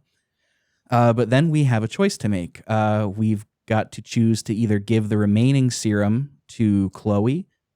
Chloe? What the fuck? I looked at the word choice and said Chloe. Who's Chloe? Fuck if I know, man. To Zoe, that's probably where it came from. To Zoe or to Mia. We've got to choose which one to save. This is far and away the most criticized point of the plot that I found on this game. Because this choice is not set up in a way that's believable, for one. There's no world where Ethan wouldn't pick Mia. And the second part of this is, what I think should have been done is if the bad ending is on one character, it would make more sense for you to be incentivized to pick that one, right? But here you're incentivized to pick Mia because that's what makes the most sense. And picking Mia, choosing to cure Mia, that's how you get the quote unquote good ending.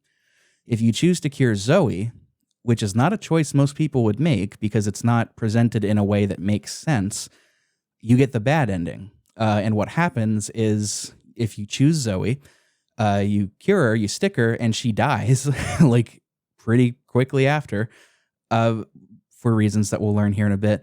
And then the ending sort of plays out the same way. It's just a little bit different. If you choose Mia, like most people do, Zoe gets really resentful and like you could tell she's upset, but she's also incredibly angry. Again, I don't know in what world she thought that we would pick her over our wife, but you know, video games, Resident Evil story. You're not here for the story. You're here for the scares.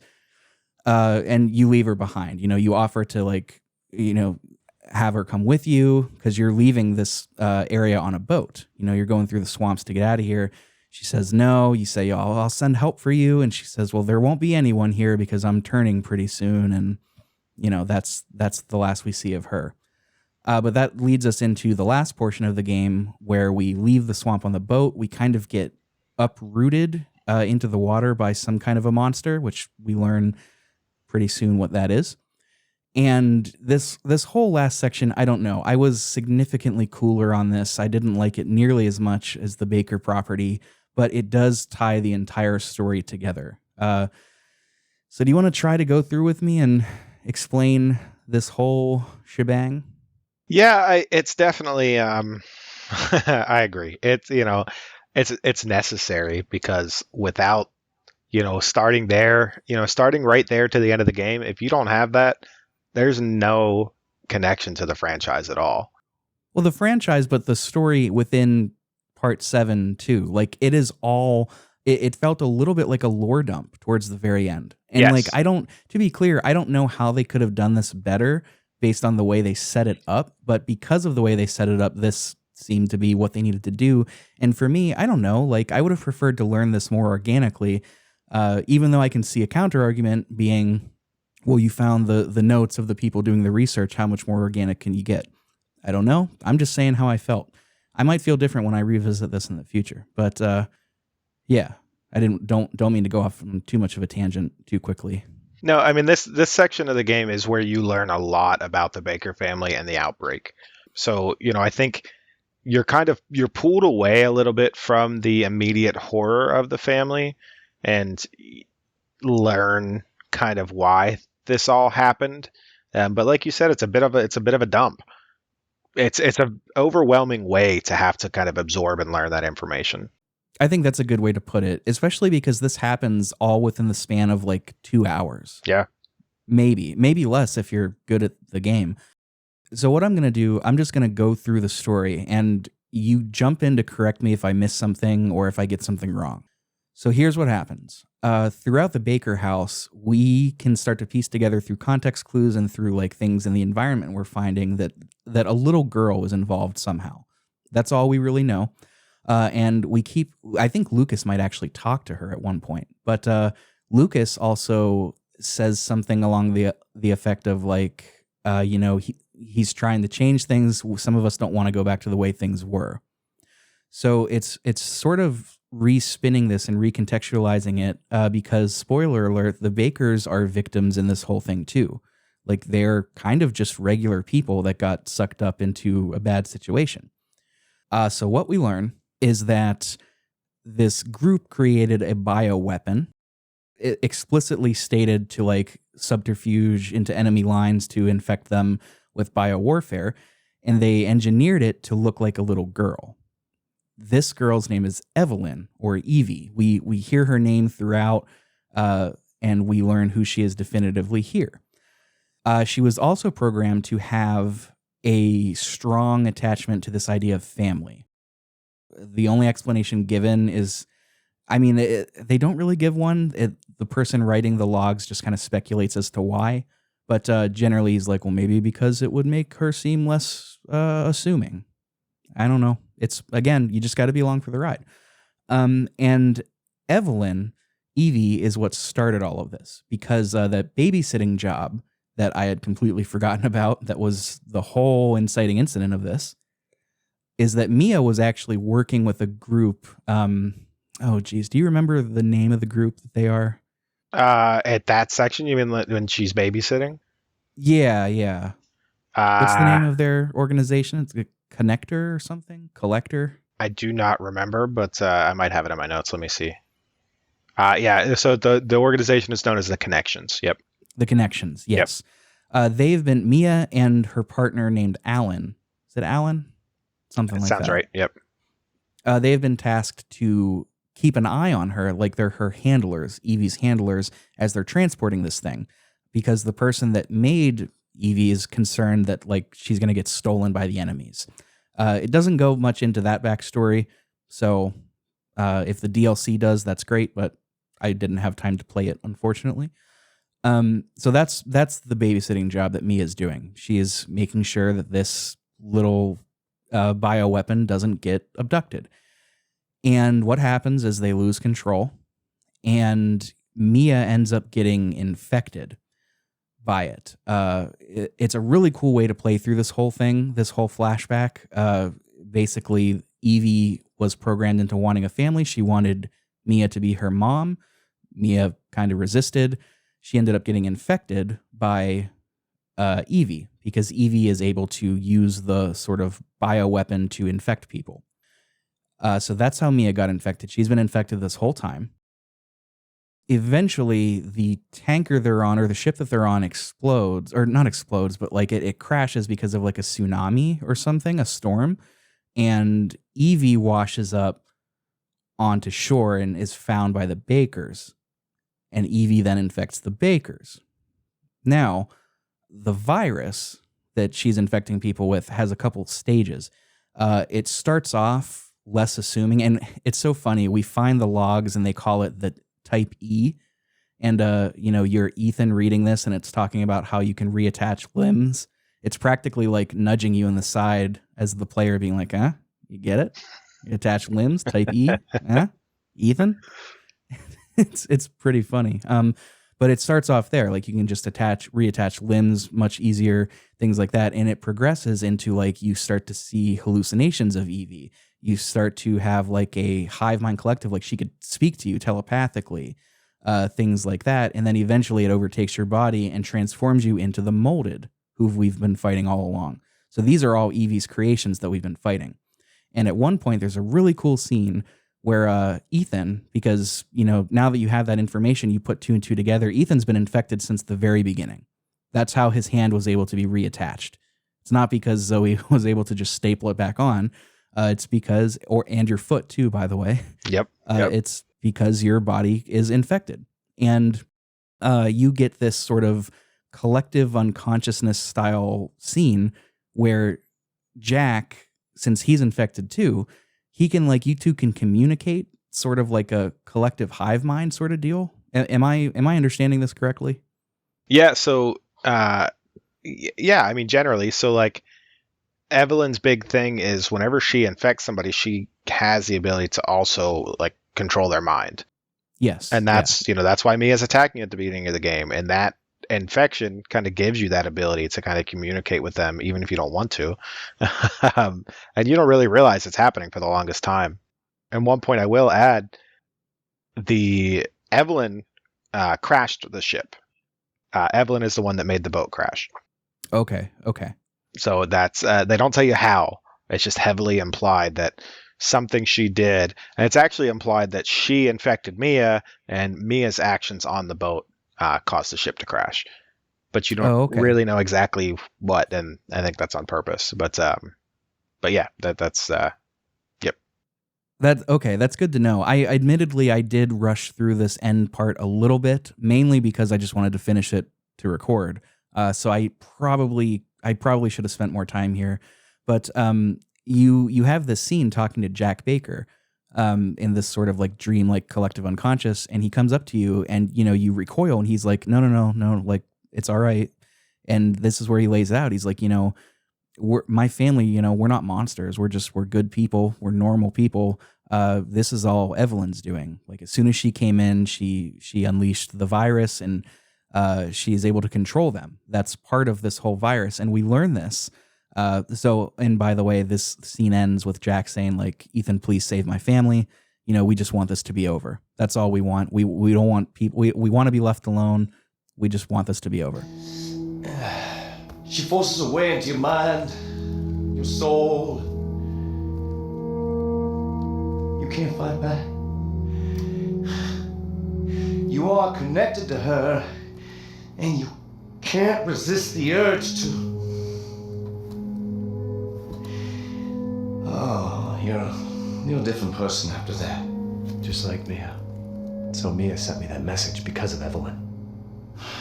Listen, the girl just wants a family of her own. She's the key. All right? You find her, and you stop her. Ethan, free my family. Please. It's really cool. I like that recontextualization. And what we learn afterwards is we essentially get to see the beginning of the game played out again from like a third person point of view. We can see Mia looking for the door that should have been there, but it's not. We see Mia attacking us that one time. And what's happening is Evelyn was there and she's like speaking to Mia. She's saying like, oh, he doesn't want to be my daddy. Kill him then. Like, kill him now. So she is pulling the strings, and she was doing the same for the Bakers. Like, that's part of how the virus progresses, is eventually she has more of a grasp and more influence on the actions of the infected before they turn.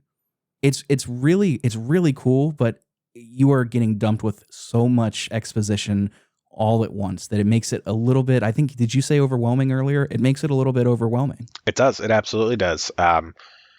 I do think that those scenes with Jack are really cool, though. Yeah. And I don't think you get, and I could be wrong or misremembering, I don't think you get a ton of detail into exactly how that is all occurring.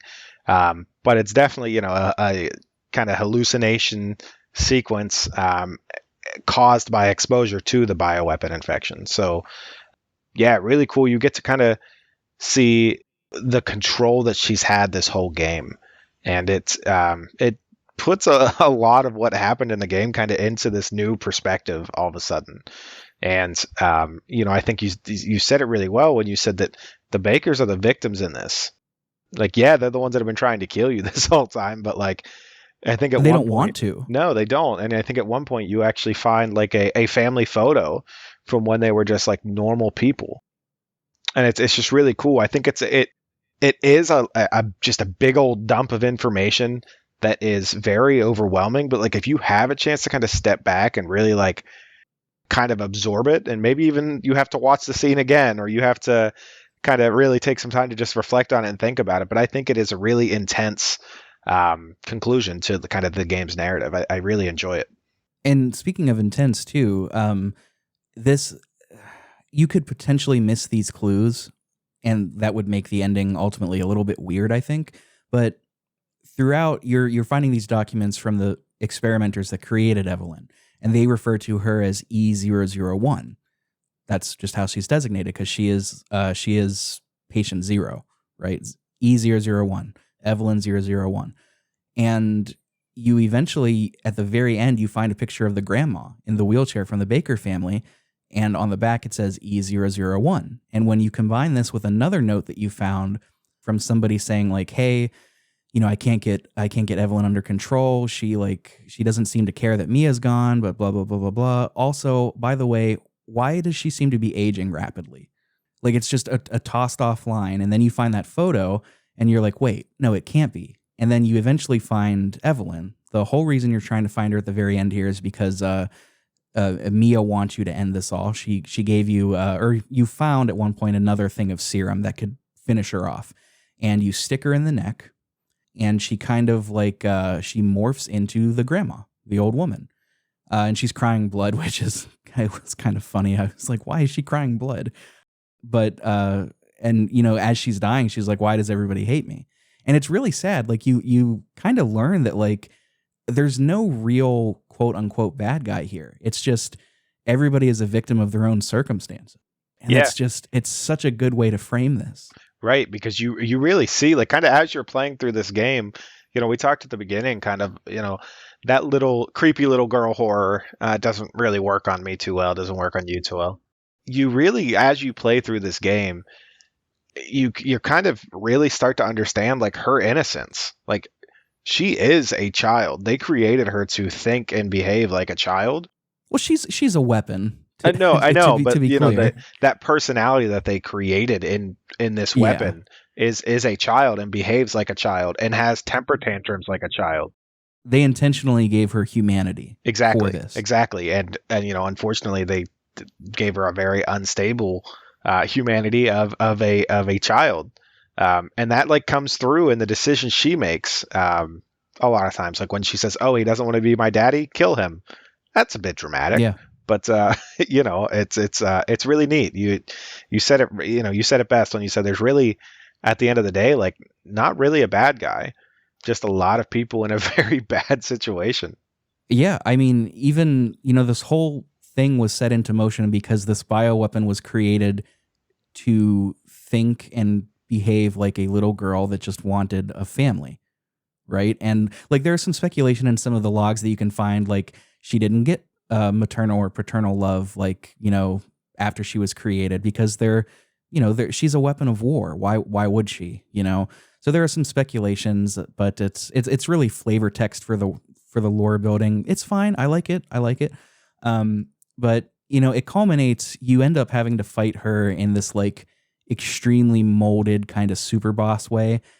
It's not much of a fight. And to be honest, I kind of wish it just wasn't there because all it does is it shows that she gets calcified, the house gets kind of blown up, and then as you're kind of injured on the ground, who shows up? But well, I mean, I shouldn't be making this joke because I've never played fucking Resident Evil, but who shows up other than Chris Redfield from Umbrella Corps? He comes to save the day, and he picks you up. He's got Mia in the helicopter already.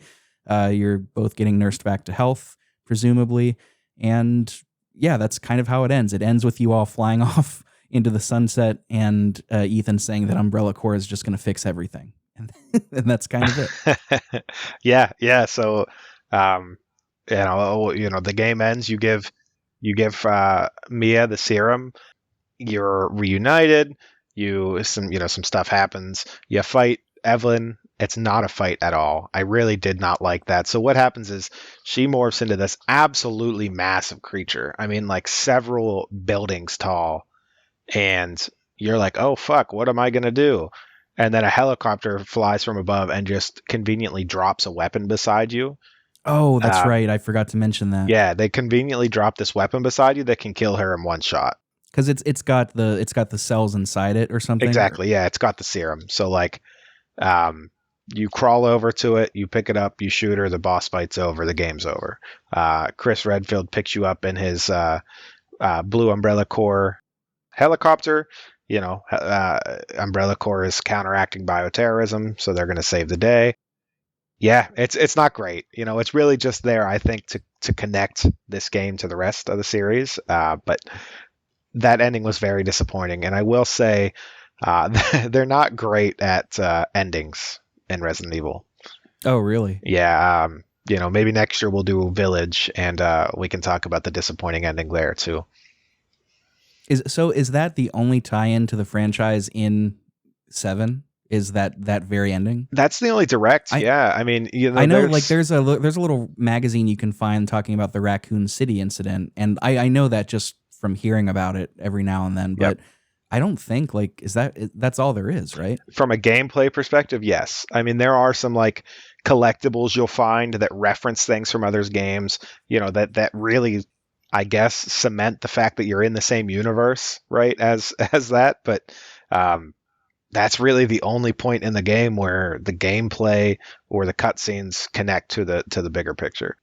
Okay, and then 8 follows directly after this, right? Like the events of 7 play into 8? It does, yeah.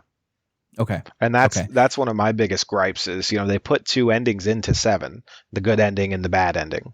Good ending, you rescue Mia, everything's kind of wrapped up in a nice bow when you get picked up by the helicopter. The other ending just doesn't really make sense.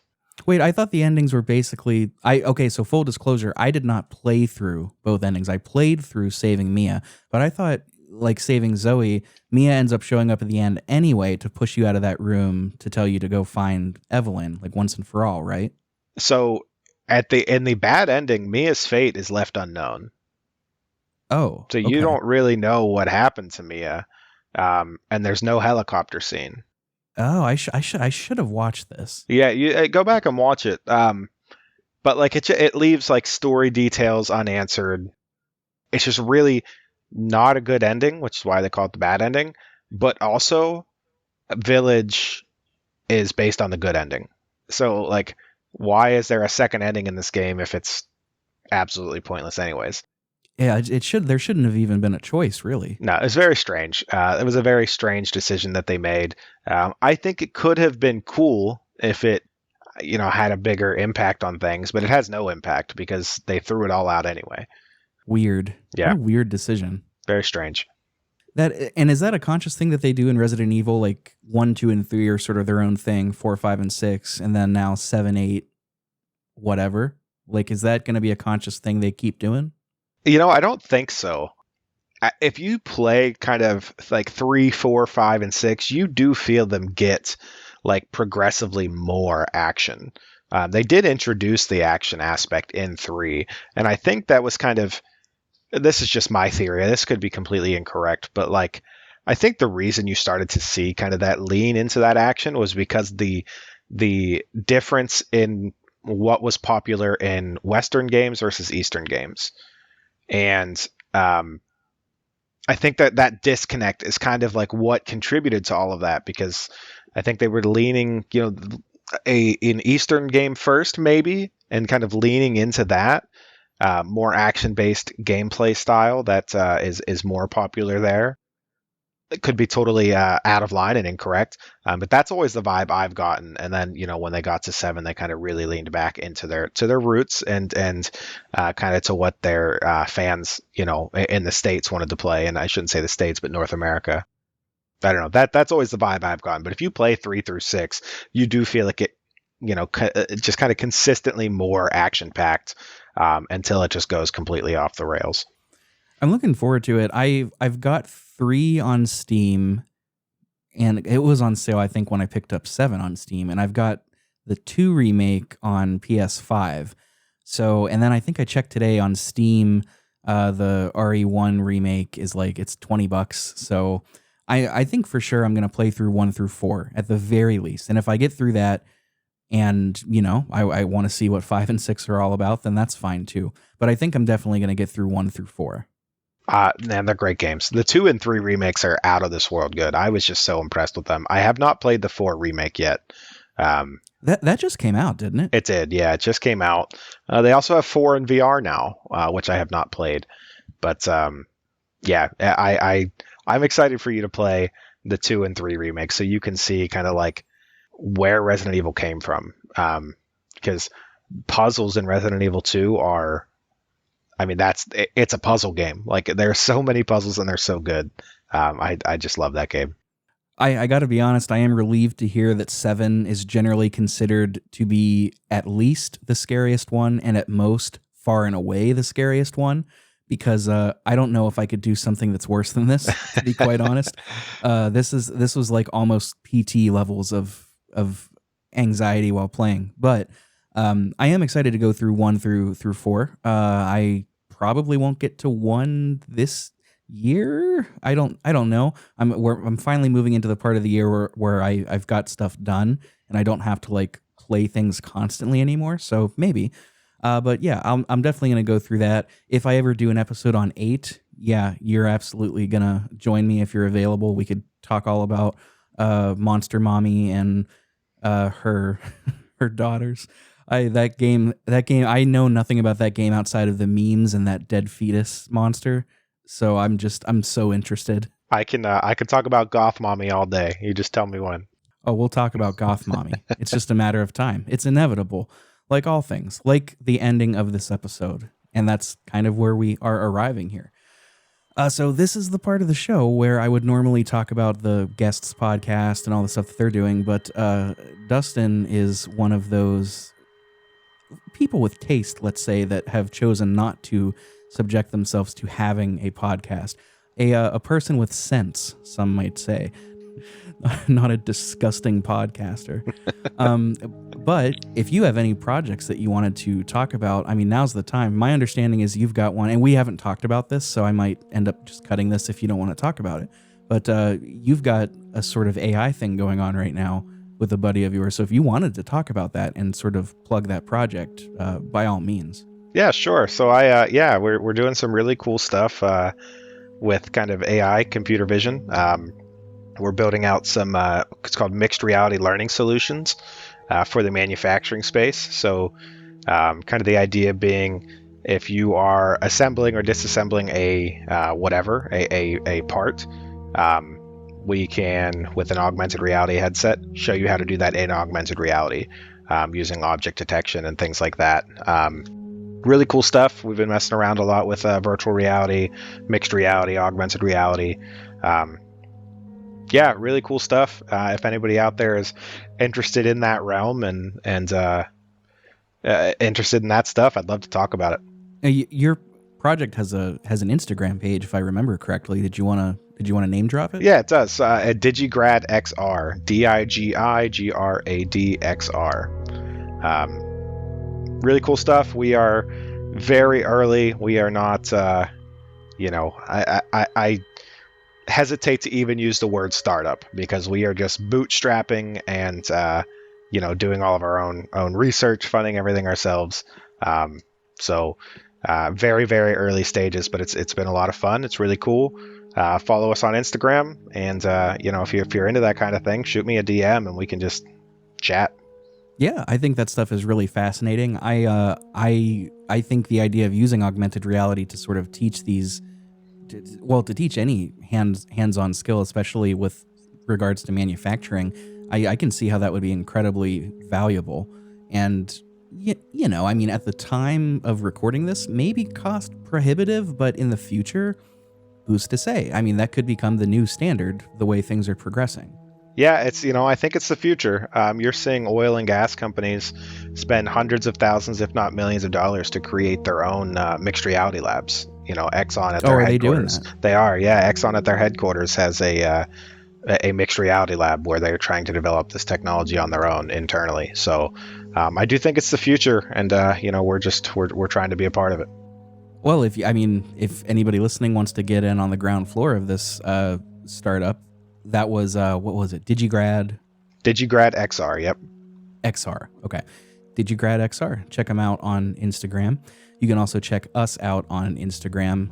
That's pixelprojectradio. You can find us on Instagram, Twitter, Blue Sky, and Discord. You'll find links to all of those in the show notes, as well as the Patreon page. It's never expected, but it is always appreciated. If anything, if you want my recommendation, join the Discord. It is free and it is fun, and I like whenever people are active in there. We do have a review to read before we sign off for the day. This came in from Boomerang Slash. It is a 5-star review titled The Best, and it says, Rick is a great host, and he brings what I like most to a discussion: nuance and objectivity. I destroy him with facts and logic. I think we can all agree on that, right? That's what you do best. Facts and logic. I don't care about your feelings. I don't have any feelings. I'm Ben Shapiro. Okay. All right, that's enough Ben Shapiro cosplaying. As much as I want to be that little man, I don't actually. But yes, thank you. I think I know who this is. I'm not going to name drop them in case I'm wrong. But Boomerang Slash, thank you so much. Appreciate you very much. Any ratings and reviews are always appreciated. You can do that on Podcast Addict or Apple Podcasts or Spotify. Even though Spotify doesn't let you review, you could still drop some stars. It's great. Boosts my ego, but more importantly, it puts us into the algorithm a little bit heavier. So it's good stuff. And with that, I just want to say thank you again, Dustin, for sticking around, for shepherding me through, for Sherpa-ing me through my first Resident Evil experience. I'll be back for more, thankfully, for some that are marginally less scary. Looking forward to that very much, and thank you for joining me on the show. Thanks for having me. Once you get to Resident Evil 5, we can do some co-op. Goth Mommy. Mommy. She won't know what's coming for her. The boys. The boys are coming. The boys are back in town. It's true. And with that, I think we're going to cap it here. This went longer than I was expecting, but it was a great time. So, folks, thanks for listening. Once again, I am Rick, your host. I will catch you next time.